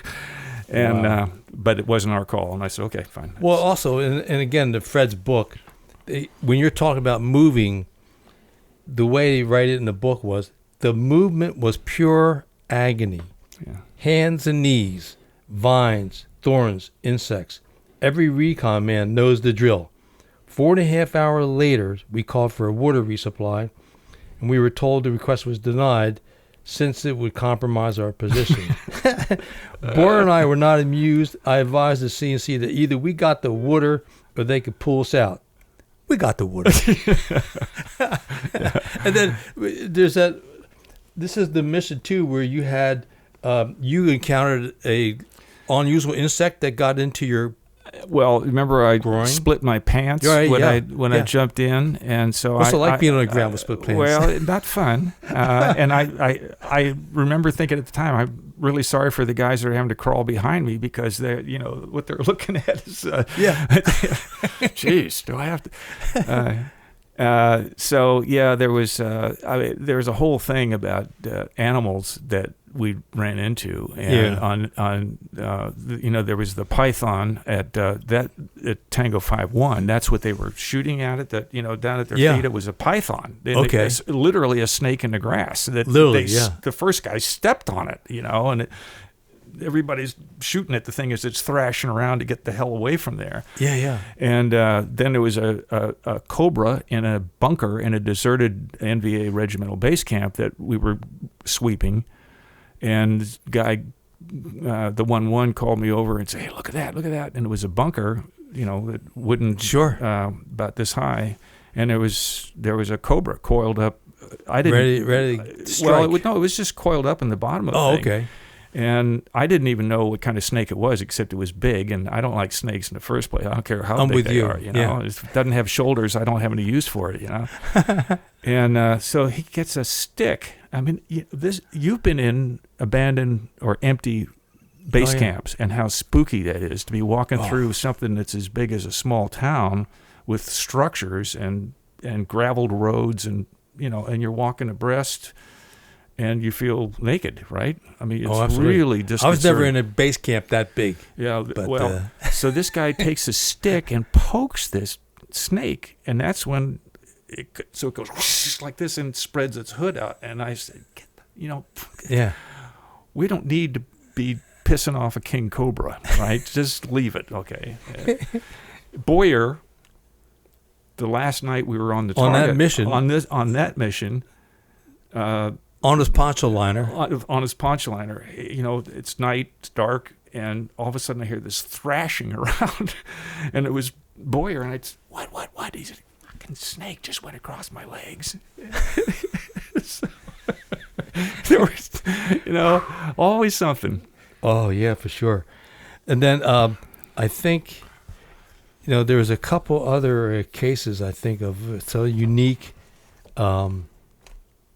You also camp against a GUAR, Guar. Yeah, GUAR. It's and that was the mission with Hamil that I alluded to earlier. We heard movement, and and so I stopped the team, and Hamil and I, just as was the case with the the canteen thing. This is before that. We kept hearing this, underbrush going, some and kind it of stopped, noise, as you know. So what they do is what we do, and they do is move and stop and listen, and move and stop and listen. And but this just sounded a little bit different than people, and there was no conversation. That's the other thing. Frequently, as you know, you get so close to people thinking about maybe we can do a prisoner snatch. Right. You can hear them talking. You want to get the R&R, 5-day R&R? Sure. Bingo, and the money. Yeah. And it was a little ravine kind of thing. And we finally got up and looked down, and it was this, it's called a gar, and it's basically looks like a water buffalo, but it doesn't have the big sweeping horns. And it's like a bison in the United States. It's wild. And it was just browsing and moving through the grass and bamboo and stuff. Oh, my God. Yeah. Now, I have a question for you. Please. Is it true that a CCN team was in an RON and heard really big crashing movement coming toward them and opened up, and it was elephants?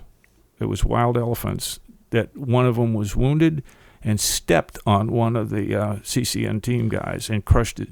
That was in the early days. I think it was with Pat Watkins. Okay. But it is true. They had a close encounter with an elephant. Okay. Yeah. Not pleasant. No. I'm sorry, I forget the details now. But yeah. I mean, we heard about that down south. I mean, that it had happened. You think that's bad? The CCN guys, got to deal with rampaging elephants. Well, yeah, and then turning to the book again, they talked about other teams coming into contact with elephants, and they even had a quote from Billy Wall. Yeah, Billy Wall. Yeah. Who was down there at one point. And he recalls a water buffalo harassing monkeys and, of course, the ever-present leeches. I didn't mention this when we were talking about Tango 5-1, but that's I think that one of the reasons that the NVA were able to zero in on our location because of the damn animals? The monkeys. They were communist monkeys. Yeah, they were communist monkeys.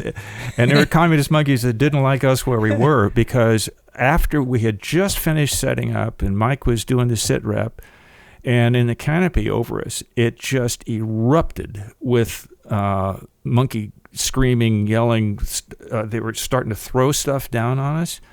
And we knew exactly what was going on because teams had been able to identify that there were NVA when they heard monkeys screaming, and that meant, there are people over there, sure, whatever that, because you could hear them for 2 miles away when they got really loud.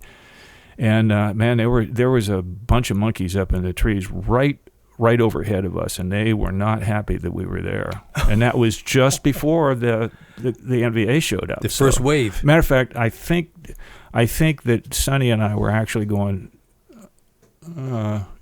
should we move? Because it was, they were not going to shut up as long as we were there. So I still think in the back of my mind that was one of the ways that they were able to I have move to agree. into There us. was a communist monkeys. Even the monkeys were against Even the SOG. monkey is. Yeah, that's right. That's right. How does communists get them trained? I just like wonder that? how many of them were up there when the gun runs started with the gunships. So maybe they wished they hadn't made so much noise. Right. Yeah. And then, of course, also down there we had encounters with centipedes, giant spiders, army ants. These are just part of the book. Did you have click-clicks? We had ants that were so big that their mandibles, and they were usually on vines, so when we're crawling, I had this happen to me. I don't remember which mission it was, but I went under a vine that was covered with these, they were black, and they were called click-clicks, because when they got irritated, they could put their mandibles together, and it was audible. And I knocked a bunch of them down my neck, and didn't want to make a lot of noise, but I also didn't want to, but they were really vicious. Nasty little bugs. Yeah, nasty little bugs, yeah. And then there was, moving along, there was a villa that was in the county, in the country, and this was an in-country mission, but this was in support of, because you said where you're moving launch sites, one of them was attached to the 25th ID. Yeah. And again, you think this would be a relatively safe site. This was the biggest in-country ass-kicking contest of that tour. We were in Datieng in the 25th Division, Right. which a brigade base camp that had a C-130 airstrip inside the perimeter, which will tell you how big this thing was. Oh my God! So this is, again, for your time purposes, it's February 23rd, Yeah. 24th of Right. 1969. Right. Launch site. I'm the executive officer, and I was doing most of the insertions and extractions. Right next to us, we just had a couple of tents, the usual thing that I referred to earlier, where we would have mess hall privileges, if you will, with Right. with the unit in question. And then we just had a bunch of tents and some helicopter space for the birds. Right next to us was a little MP detachment, and this is all inside the wire. So this is, big military base. We were on the runway, and right next to the MP post was a French plantation villa, 3-story, swimming pool, tennis court, circular driveway, big wall in front where you came into the circular driveway of the place. It was unoccupied.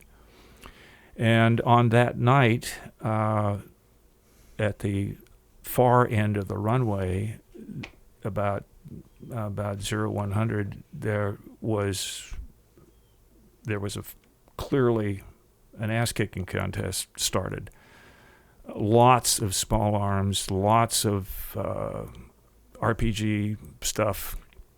And we got up, went over to our bunkers, the air crews and us, and the two teams that were there getting ready to launch the next morning. Yeah.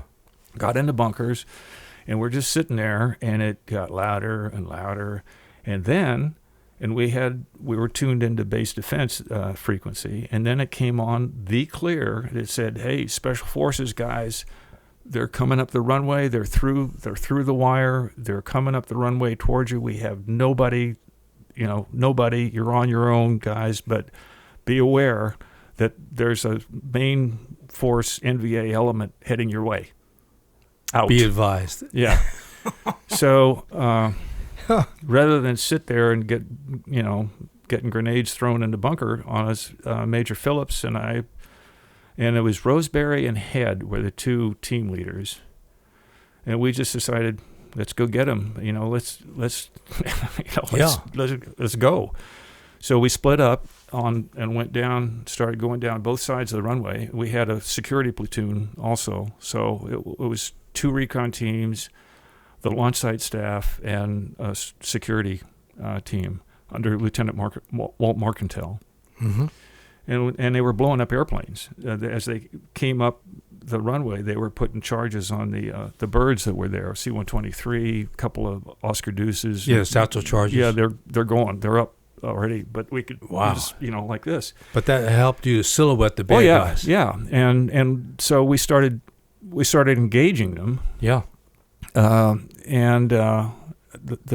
This is going to sound really weird because I don't know where the artillery pieces in question were, but Major Phillips had the radio over on his side of the runway, and they started yelling, "Get down, get down, get down, beehive, get down, beehive, beehive." And so we all just got flat on the PSP.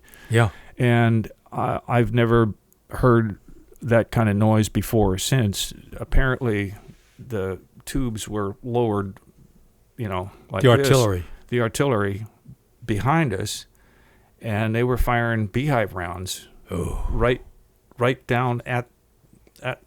I don't know if they could see them, but it was right over our heads. No. And the beehives are flechettes. Flechettes. That's an artillery 105 millimeter artillery shell. Oh yeah. That is loaded up, and the shell has a convex projectile head that breaks open when it's fired, and 1,000 went there. They're like 2-inch or an inch little metal arrows. Yeah.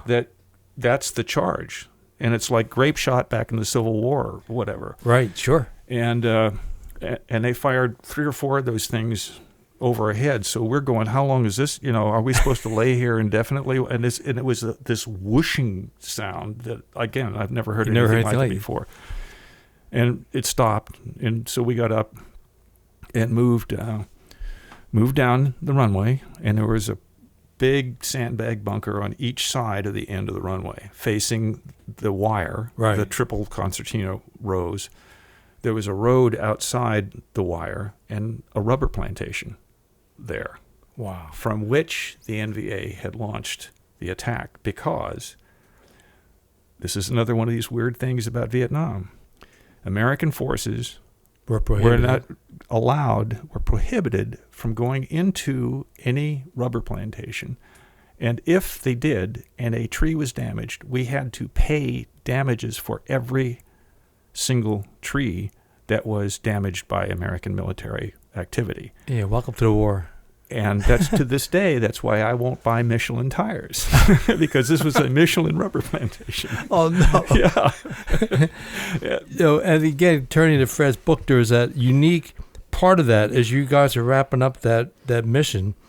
There was the villa that looked right down the launch site, and there was a problem for us. And it said we had no base defense responsibilities, but responded to requests sent and clear from our host. Yeah. And to stop the NVA coming towards us. And also when you were there, Joe Doc Parner was there. Farrar. The medic. Farrar. Okay. Farrar, yeah. And then you, along with Major Phillips, Walt, and then Sergeant First Class Bob Head, rallied the reaction platoon, and we dealt successfully with the attack. We took several prisoners, whom we turned over to the division MVPs. Here's the part that people don't forget or don't ever think about. Actually, it was Larry Roseberry who discovered that several of the bodies, quote, in quotes, we stepped over as we swept the wire in front of our position the next morning were, in fact, alive, had been playing possum for several hours. Yeah. Larry was slightly behind me when I heard a shout and a pistol shot. I ducked and turned to see Larry literally yanking an NVA sapper out of his hidey hole by the hair. I also recall that Larry was wounded during the previous night's engagement as we, quote, re-swept the wire. Yeah. Because our prior SOGcast with Dick Thompson talked about some of his very early advice landing at Fubai. You see a dead NVA, shoot him again for good luck. Yeah. Well, my God. We stepped over. I remember being a little irritated because when we secured the bunkers, I called in the only airstrike I ever called in my 27 months total in Vietnam was that night. Really? Yeah. I secured the bunker on our side of the runway, and there were 4 Americans in it, cooks and clerks guys that had, go out at night to secure the wire or do their deal. One of them, they were all sitting there, sitting inside the bunker, and they were dysfunctional. They were just sitting there. And when I got to the bunker, and there was a dead MP right outside the entrance to the bunker that we'd shot hoops with, because the little thing was, the MP thing was right next to the launch site. Yeah. And he'd taken a round through the head. And I got over him and went in the bunker and saw these guys just sitting there. And I said, guys, what's WTF? And there's flares coming down. So the light was, the only light in the place was from the flares outside through one of the firing slits. And it turned out that one of their guys in the bunker had been hit, and they had attempted to put a tourniquet on his leg where he was hit, and they put it on the wrong leg, and he had taken a round through his right upper thigh and bled out, and there was so much blood that they put the tourniquet on the wrong leg, and he was dead. And they were just in a state of shock. I mean, they were absolutely, they were mumbling.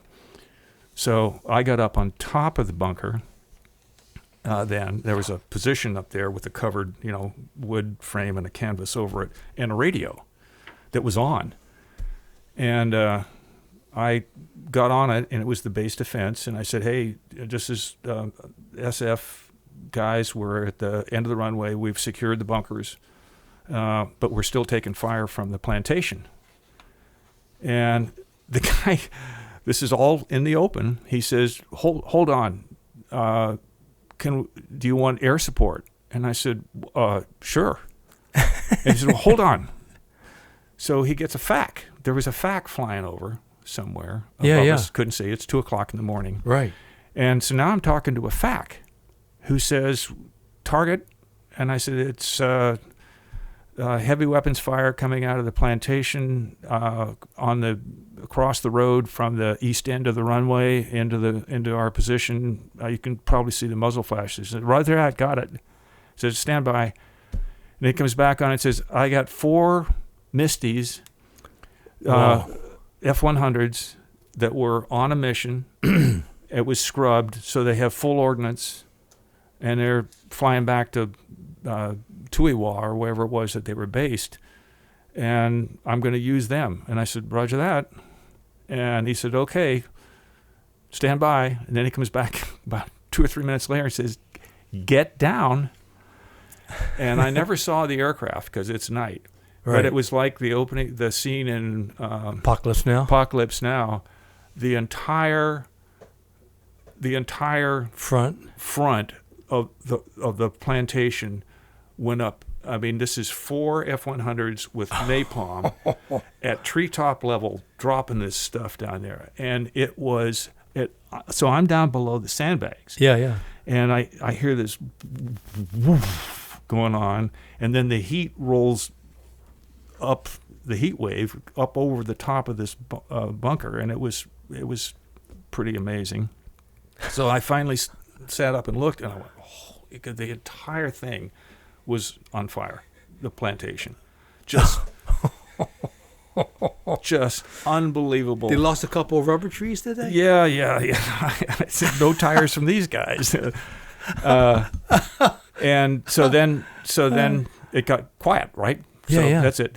And that's when we went down the next morning when it got light, at first light, and went out in the wire.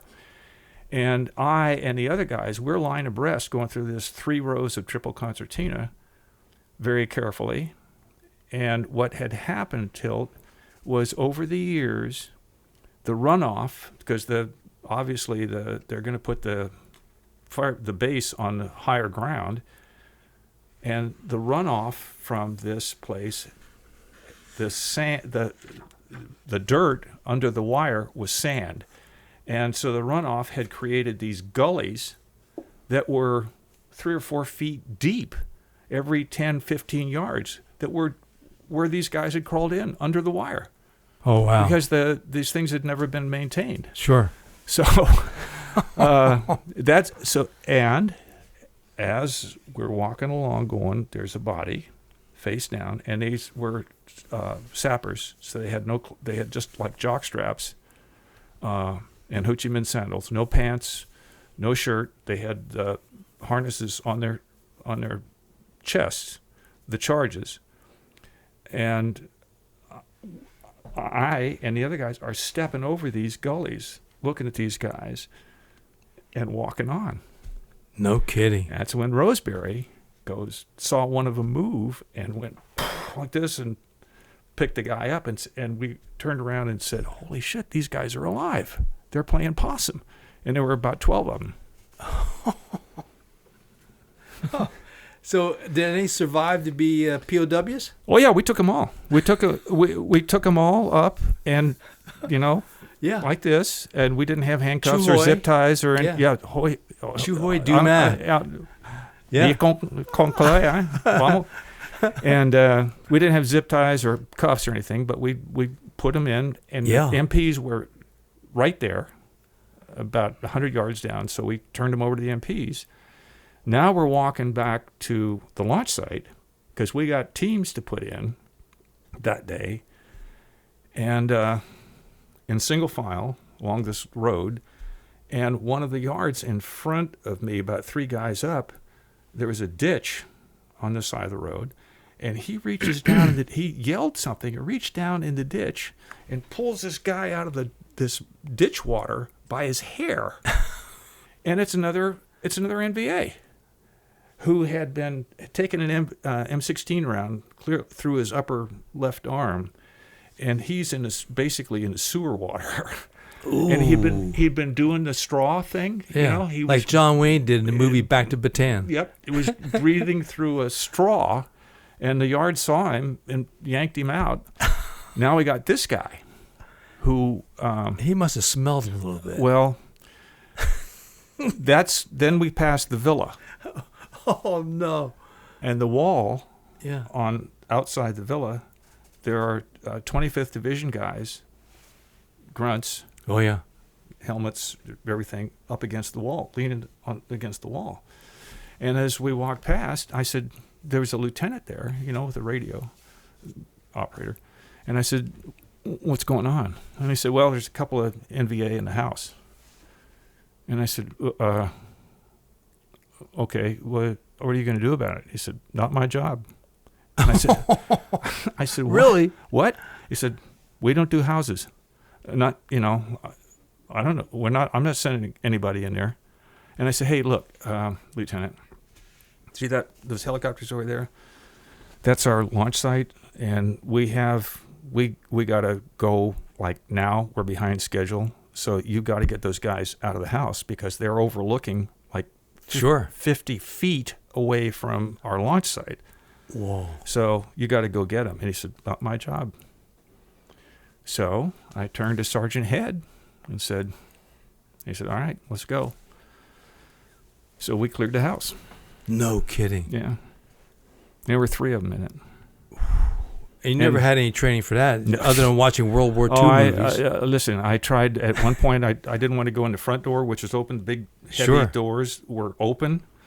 So we went, let's not. That's a little too obvious. So I went around to the side of the house, and there were French doors out to the deck.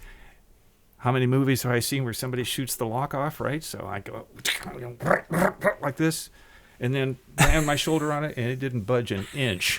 I mean, ow! So what do we do now? So we went right back around the front, and they had popped some M79 CS rounds through the front door. And so Head and I did go in the front, and we got about 10 feet into the house, and the CS was just overwhelming. So we went back out to the front of the house and yelled to the guys, hey, we need some gas masks. Okay. And so they threw 2 gas masks over the wall that landed halfway between the house and them. No. So we got gas masks, put them on, went in the house, and took care of business. Yeah, found them. Were they VC or NVA? NVA. Oh, yeah. Wow, well, okay. You know what? To be honest with you, it was an NVA regiment, but as you know, part of the insidious plan from Hanoi from the beginning was to use the VC, including Tet, as the storm troops, so to speak, so they would be wiped out predictably, so there would not be any opposition, what the NVA wanted. They deliberately, just like the Russians are doing in Ukraine now, they threw the most expendable people that would maybe, when this is all over, be political opposition to us because they're South Vietnamese communists, not us. So we're just going to make sure that they get reduced in number. So, we knew that right off the bat. At the beginning of the tour, when you get the briefing plus the briefings back at Bragg before we even deployed to Vietnam, that there was this factor of the VC being the expendables from Hanoi's point of view, and they were. They were never the same after Tet. Right, they became very ineffective, and that's when more NVA troops came in. Et cetera. Absolutely. And by the way, the best book about Vietnam that I've ever read is called The Tunnels of Cu Chi. And it is written by 2 British journalists, and their premise is that the decimation of the VC was so complete by the time the Americans withdrew that there was massive depletion of the VC presence in South Vietnam, and that it could have been an opportunity had the Americans stayed longer to stabilize even further the South Vietnamese government, because the VC was basically gone. Yeah, absolutely. Well, in fact, we don't bother to write about it at the time. They're just too busy being Walter Cronkite. Yeah.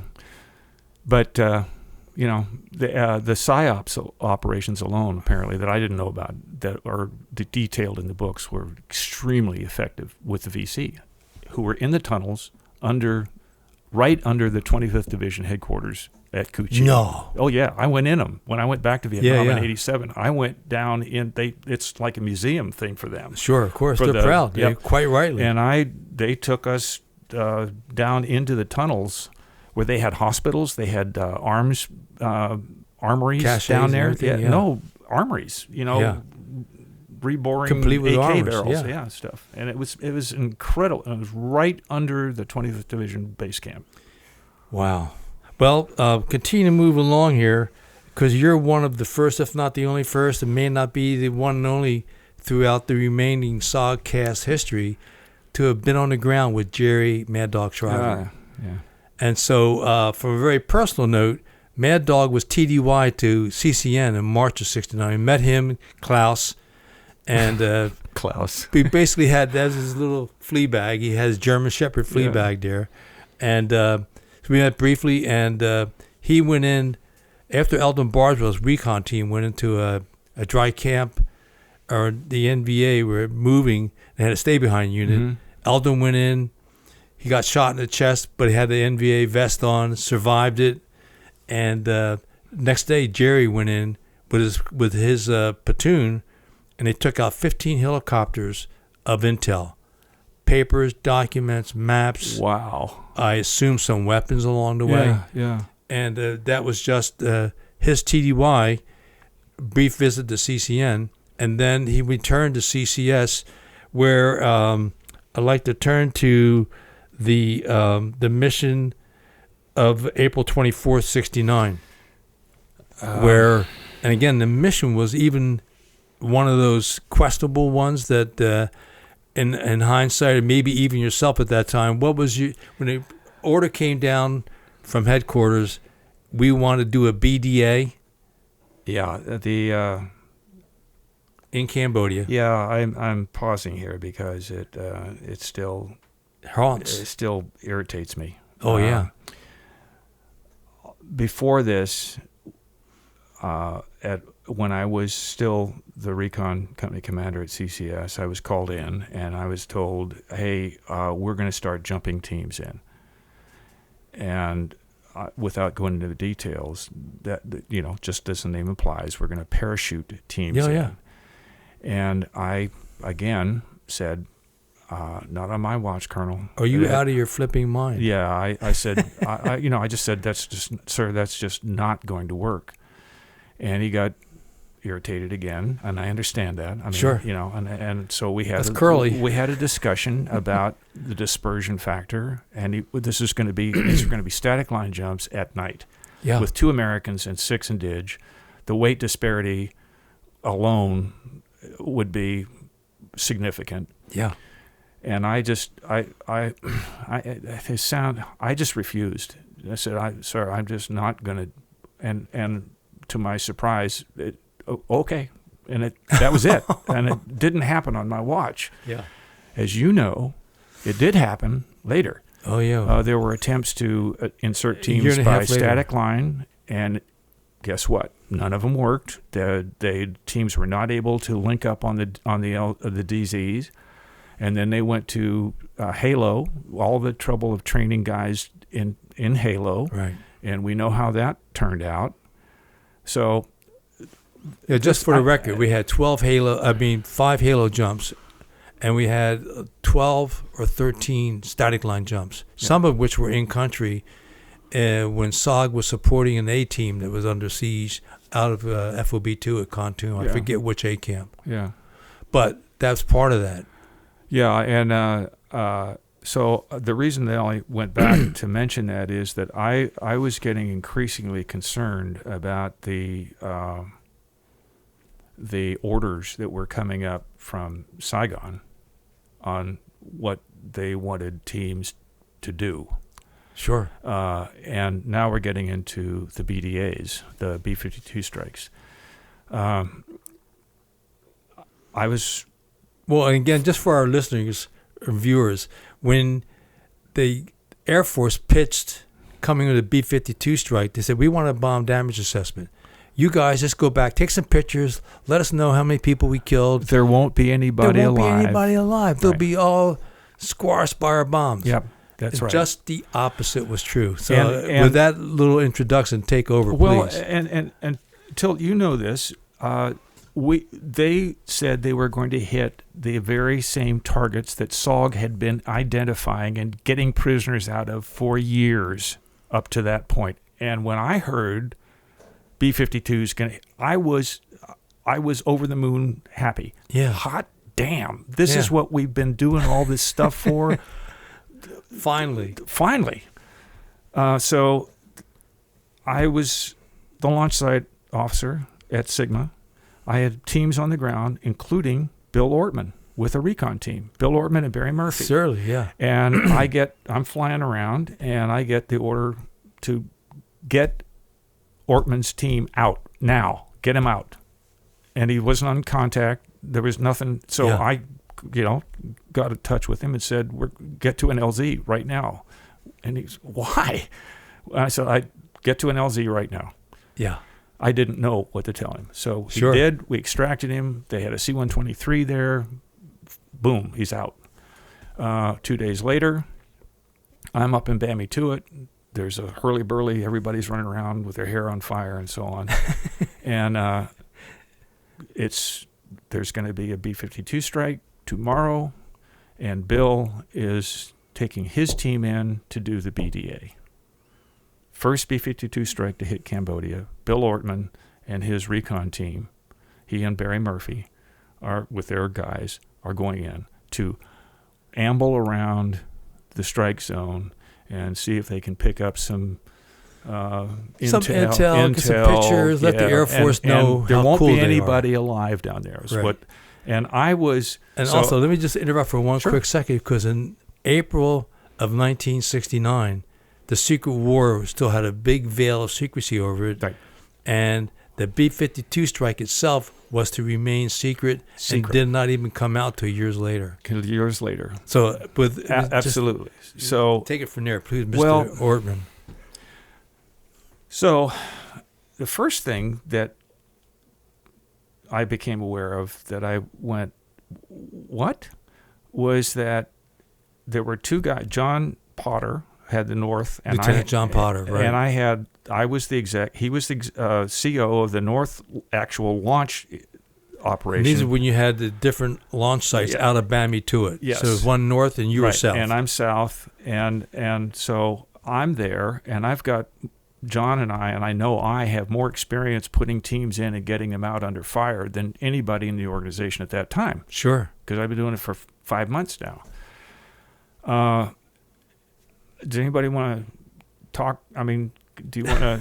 Hello, does anybody want to talk to me? And how about a reality check, somebody? Completely cut out. I wasn't allowed. I wasn't even allowed to attend any of the briefings or anything like that. Get out. So, I'm going, what? So now they lift off and they're going out. And a lieutenant who was an artillery officer who was flying L-19. You know an L-19, the Piper, it's a two-seat airplane. The old World War II. He was a relay. His only job was to provide radio relay for SOG, for Omega. Sure, okay. So he's the guy that's flying around up there, boring holes in the sky just to do radio relay. And he came over to me and said, you want to go watch this? And I said, yeah. So I got in the back seat of his L-19 and watched this go down. Whoa. So Ortman's two ships had to orbit for the dust to settle. And they went in and didn't get off the LZ. They were they were engaged 360 degrees instantly, and I think they eventually got Barry Murphy's body out. Bill took. They were in bomb craters, separate bomb craters, where they took cover when this fiasco started. Bill got hit in the right arm with an AK round, and then the second round hit a CS grenade on his web gear and ignited it. And he couldn't get it off him because his right arm has got a bullet through it, and so he went down on his chest to smother the thing, which burned a significant amount of his chest. Yeah. And he passed out. And he's told me this to my face. He said when he came to, there was an NVA foot. Like he's looking out the corner of his eyes, and he can see 1 foot of an NVA guy standing over him. And just then, in the background, he can hear a SPAD coming in. The first time that TAC air was used in Cambodia. And this guy apparently heard it coming and ran. And so Bill thought, okay, I'm dead. He's going to shoot me in the head. Oh, yeah. And all of a sudden, this guy disappears. And it was literally the cavalry coming over the hill with guidon snapping and bugles blowing. So Bill was recovered. Barry was not. Several of the yards were not. Now, here's where we get to that point. I go on emergency leave and was gone when the second arc light hit. They said, well, okay, so one team didn't work, so now we're going to put in 2 teams. And, oh, by the way, as is the case with the first team, this is going to be, the CNC is going to be some major from Saigon, from SOG headquarters in Saigon, and Colonel Tribute. They're doing the CNC, not the guys that did it 4 or 5 times a day, right, day in, day out. It's those 2 guys that are in the CNC ship that are telling, so they put 25, I think it was 25 guys in. 25? Yeah. So Bill O'Rourke was supposed to be the mission lead. On the way out, his helicopter had a mechanical and left. That left Paul Cahill, who was the S3 for SOG CCS in Bamituit, as the ranking guy. He didn't even know it.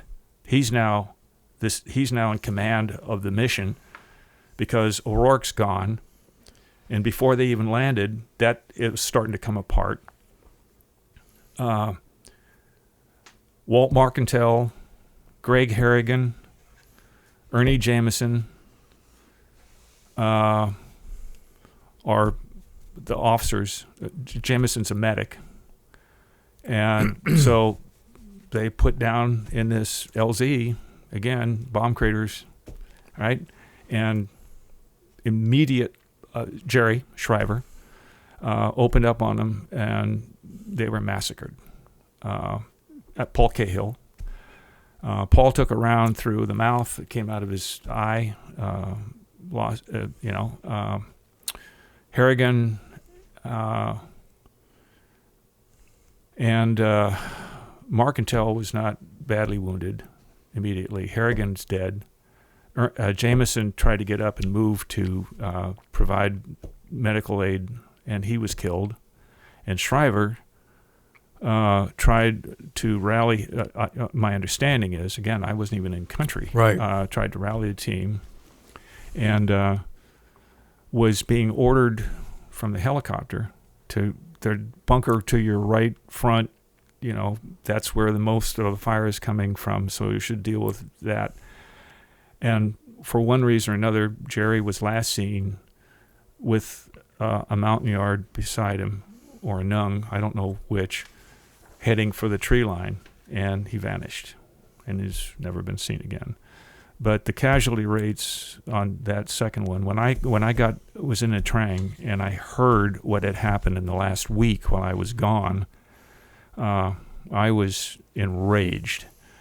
It was just, and of course later, as you know, Till, we found out that the mole in the spy in SOG headquarters in Saigon was providing information to Hanoi in real time about not just about where SOG teams were going to go. So they knew to be looking for them on the ground. That helicopter is probably first clue. First clue. But my understanding, and I think you and I talked about this, is that they also knew the grid squares that the B-52s were going to hit. Yeah. And so the day before, the elements that were there simply moved out. And here's the add insult to injury from the book again. The evidence of early warnings to the enemy of the B-52 strikes came from several sources. Oh, I hadn't heard that. First, the Air Force broadcast the warnings to keep civilian aircraft out of the way. That's true. And the enemy seemed to know whenever the B-52s were en route from those warnings. Russian trawlers off of Guam. These B-52s were from Anderson Air Force Base on Guam, right. And there were Russian trawlers permanently out there. And as soon as they saw them taking off, they would transfer to Hanoi that they're heading, because they'd been hitting targets in Vietnam. And so they had real-time information that 2 squadrons of B-52s just lifted off from Guam, and it should be at your location in 2 hours. Yeah. God. So then, just to finish up that paragraph, they talked about the SOG headquarters being compromised with a spy in the headquarters. Yeah. And we also had some U.S. military personnel telling their local RVN civil officials when our teams were going out from the launch sites. So little wonder our teams often met with such fierce resistance. Yeah.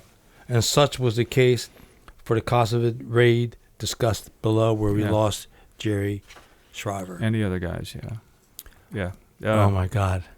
Yeah, it was pretty disappointing, to say the least. Brutal. Yeah. Brutal. And then there's also a chapter in the book that goes on just a little bit more about Mad Dog, because you had the privilege of serving with him. But we also had to tell the story of the 55-gallon drum. Oh, well, as you and I have talked, there are a lot of guys that say, I was Jerry Shriver's friend. Well, not really. He didn't really have it. No, he didn't. Other than his dog.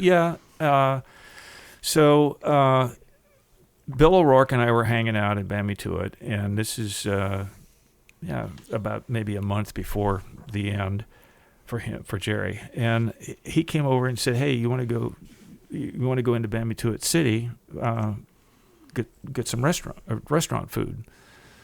I got a Jeep. We said, yeah, sure. So we got in a Jeep, and Jerry drove us into Bamituit City, and we went into this place where he was recognized and was the king. They knew Jerry Shriver. And we sat down at a table and proceeded to eat really good food and drink probably too much beer, because we were going to drive back right in the Jeep. This is another one of these weird things about Vietnam. There were rules that said that American military cannot carry a weapon in Saigon and in Da Nang and in other large cities. Even with your SOG card? No. You couldn't. This is a general rule that they didn't want American soldiers going in to go to massage parlors or whatever and getting drunk and carrying weapons. So that was the rule, and it also applied to Bamituit. So O'Rourke and I don't even have our Browning high powers.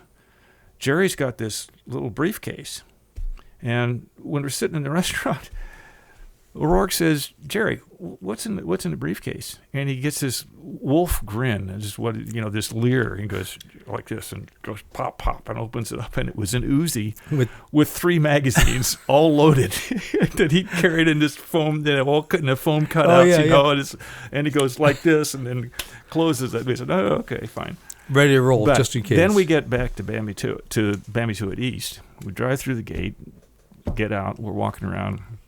And Jerry yells at somebody, "Hey, where's Klaus?"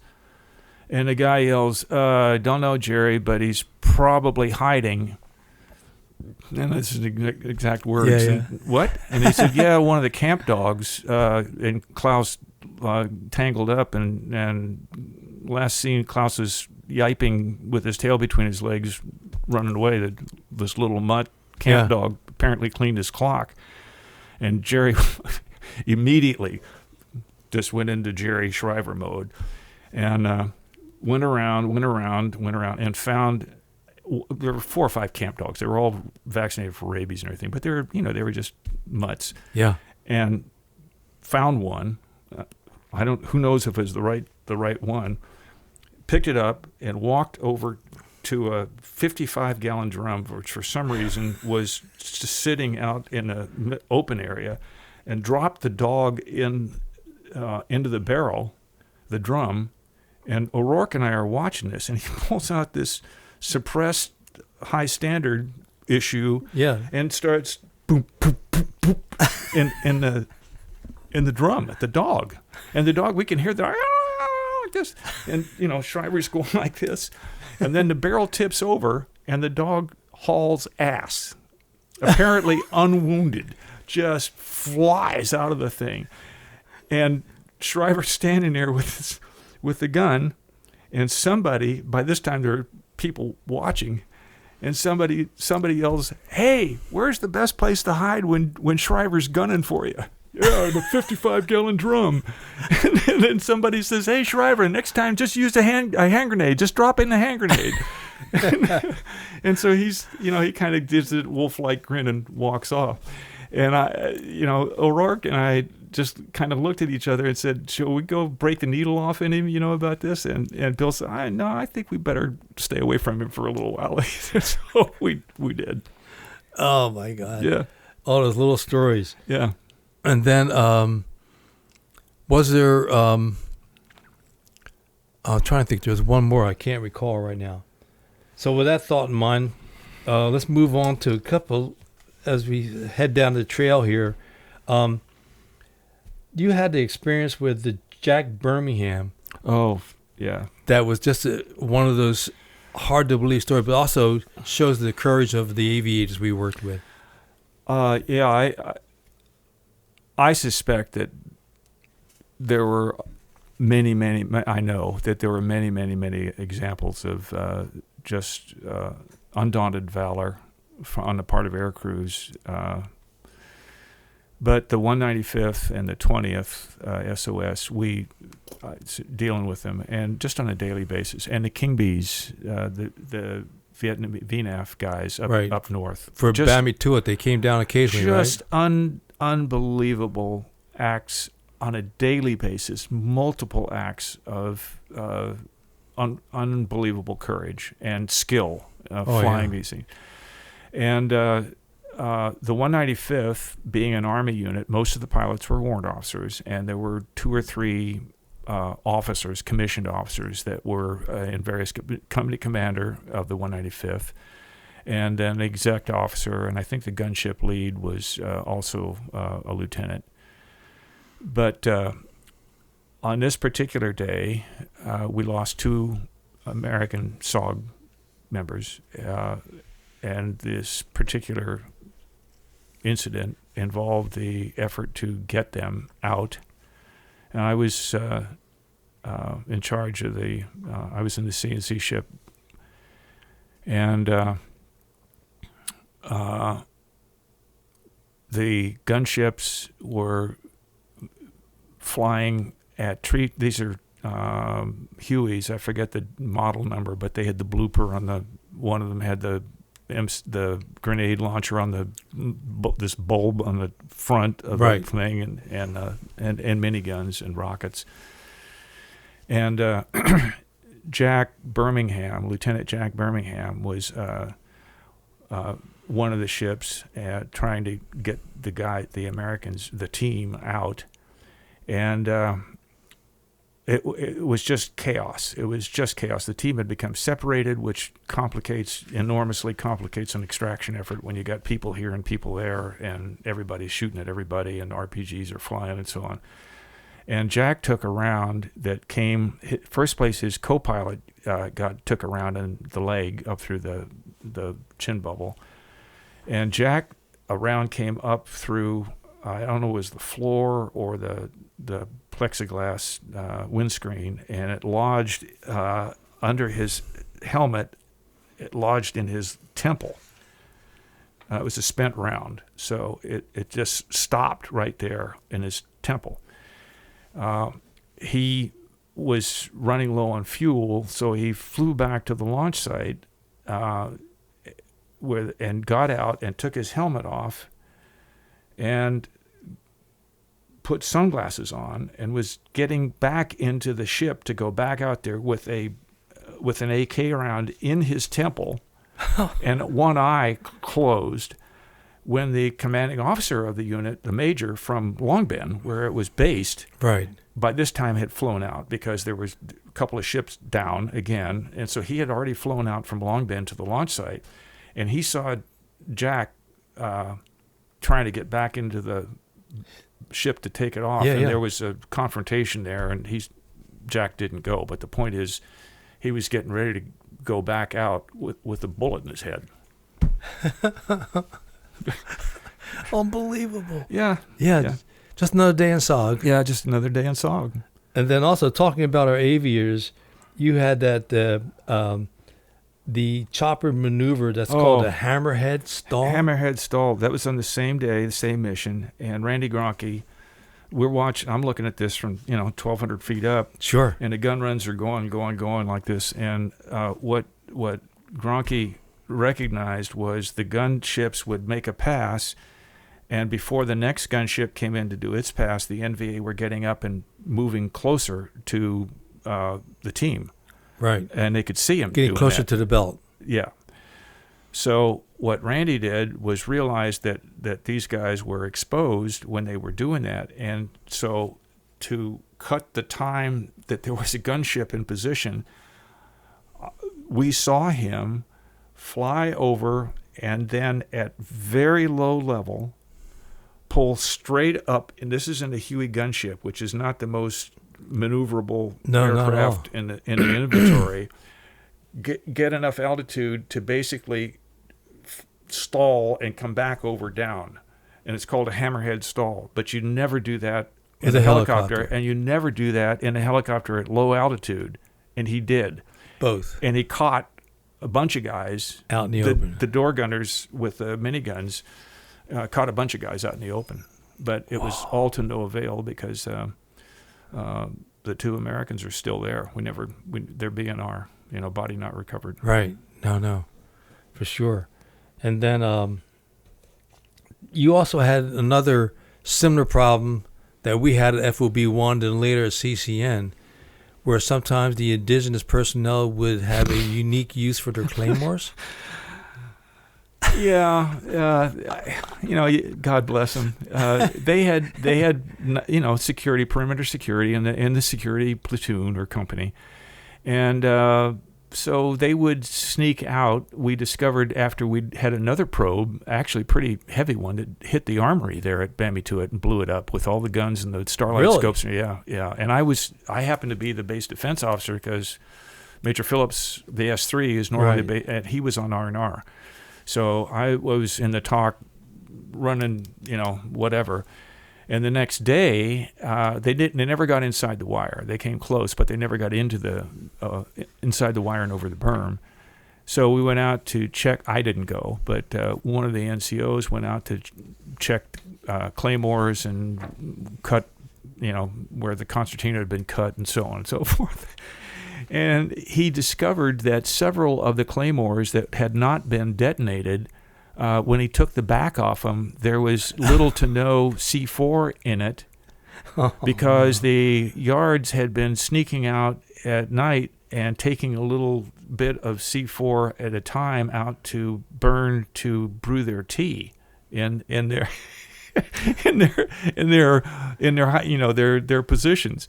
Down at the bottom of it. Of course, number one, you don't want to inhale that stuff, but apparently that didn't bother them any. But there were several claymores that were out there that were not detonated, that wouldn't have detonated because they didn't have enough C4 to blow up.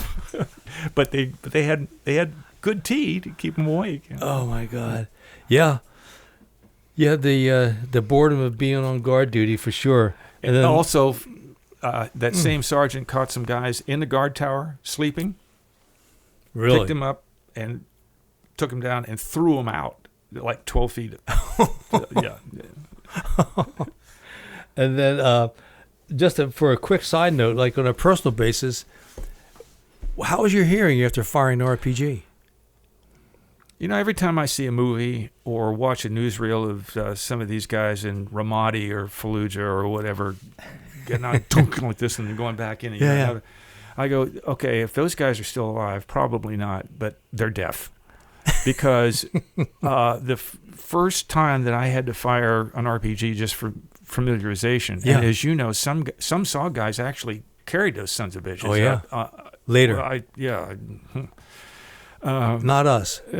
Not me either, because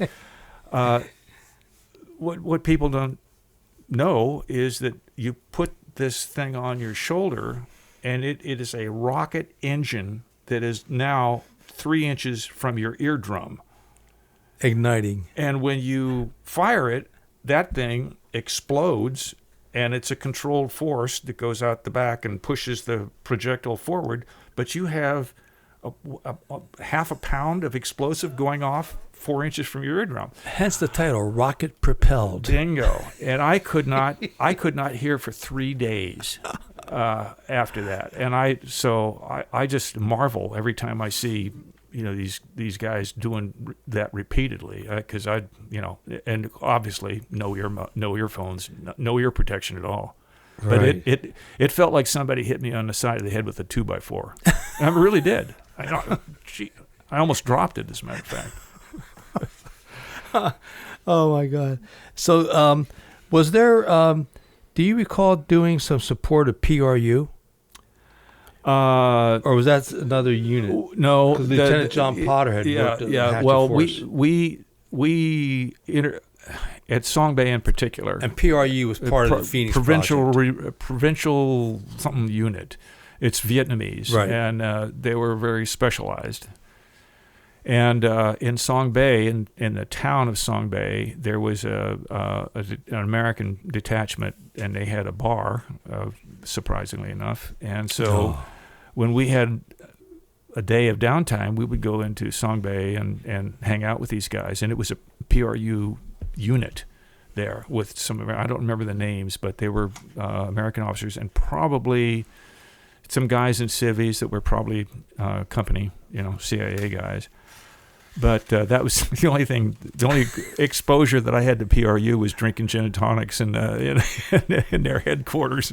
I never saw them go out and do anything, and they didn't ask us what we were doing, and we didn't ask them what they were doing. We just, Okay, no mutual support. Talked or about the anything. NFL or something like that. Yeah, indeed. Yeah.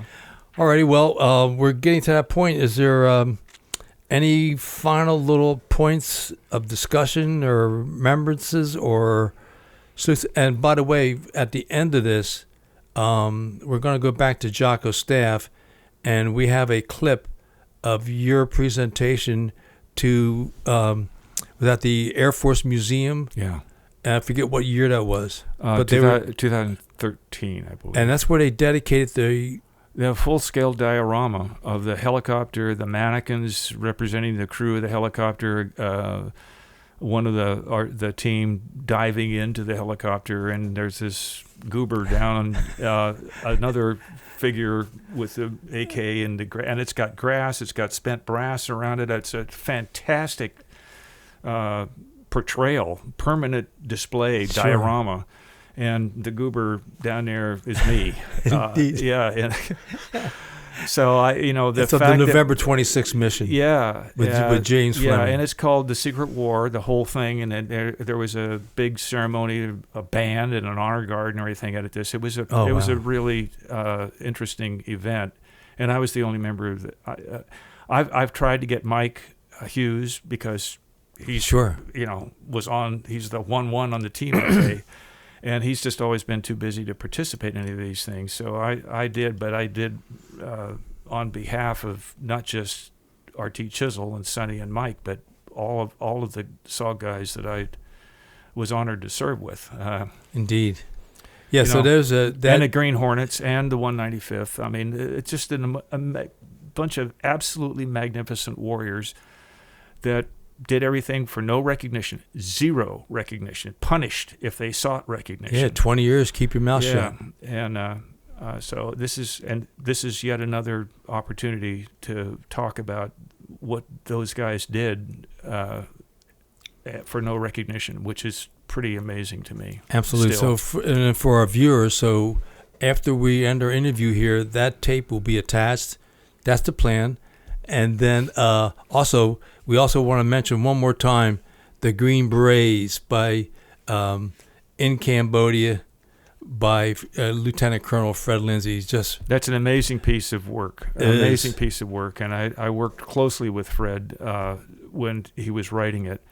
And several years. Yeah, over several years. And I just it's an invaluable piece. It is. The more time that goes by since that book came out, the more historians are going to find this and look at it as the mother lode. Absolutely. For that one part, just that one part of SOG. And it's unprecedented as far as I'm concerned out there. So it is. He even included a chapter from Across the Fence, where we had our Thanksgiving Day mission, which we talked about a little bit earlier, which was like, oh my God, welcome to Cambodia. Yeah, that was quite a day. Well, I just want to thank you and Jocko for giving me the opportunity to do this. It's an enormous honor, and I will say one thing, that I am going to go on the record here and in SOAR in October.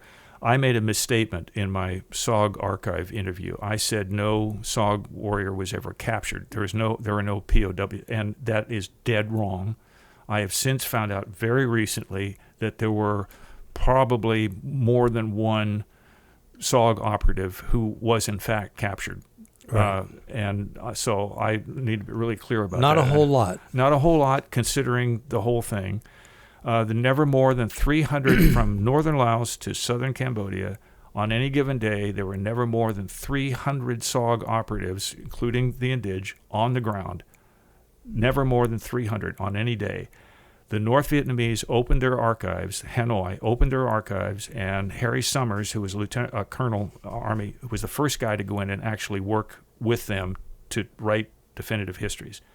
He was told that the North Vietnamese were so concerned about the predations of SOG on their operations in Laos and Cambodia that they stationed 50,000 men along the Ho Chi Minh Trail and in related operations to defend the Ho Chi Minh Trail infrastructure and the movements and the men against the SOG guys. And there were never more than 300 SOG guys on the ground on the best of days against 50,000 whose assignment was find these guys and kill them. Which included the SOG hunter-killer teams that they had battalions. By the end of the war, they had 3 battalions. Exactly. And it's the greatest economy of force in American military history. Really? Yeah. 300 guys tying down 50,000. Wow. It's not bad odds. But also, you were mentioning the history, and that history was from the Special Operations Association, where they've done interviews with our SOG veterans and anybody that participated in the Secret War over the years. And Dennis Cummings is the archivist who's overseeing that with Lisa Allen. Yeah. So that's where you did that interview. Yeah. So it's not anything in public at this point. That's right. And so anything else before we do in a keeping with the spirit of SOG, it's not in public. Indeed. Anything else, sir? I just hope that anybody that has a relative that may have been in SOG and you have maybe heard about it, ask them about it. Give yourself the benefit of knowing what these guys did. Oh, absolutely. And you'll be proud for the rest of your life. And if you're a good American, you'll pass on that knowledge to your children and your grandchildren, and they'll carry it on, because this is the kind of legacy that when we think about the problems that we're having as a country, and then there's always in our history, there's always this very small number of the population that will stand up on the ramparts, whether they get recognized for it or not, that are willing to do that. And that's we need to be aware of that. Absolutely. Okay. Yes, sir. Well, thank you. And again, we thank Jocko Willing Productions for making the SOGcast interviews possible, for getting them online. And as always, we thank all of our service members that are serving today to protect our country. We also thank the Border Patrol, other agencies that are trying to do the right job, even though there might be some problems from headquarters, as we've seen throughout our life. What a concept. Indeed. And as we move forward, we wanted to also to thank patriots like First Lieutenant Randy Harrison, who served with great valor, very humble, and his stories are outlined in the book. And last but not least, we want to always remember the men and women from Southeast Asia from the Vietnam War who have not yet returned. There's still 1,575. They're still listed as missing in action, including 50 Green Berets from the Secret War. We just wish our government would do a little bit more there. Anyways, with that thought, we're closed. God bless America. Again, thank you to Jocko Willing Productions.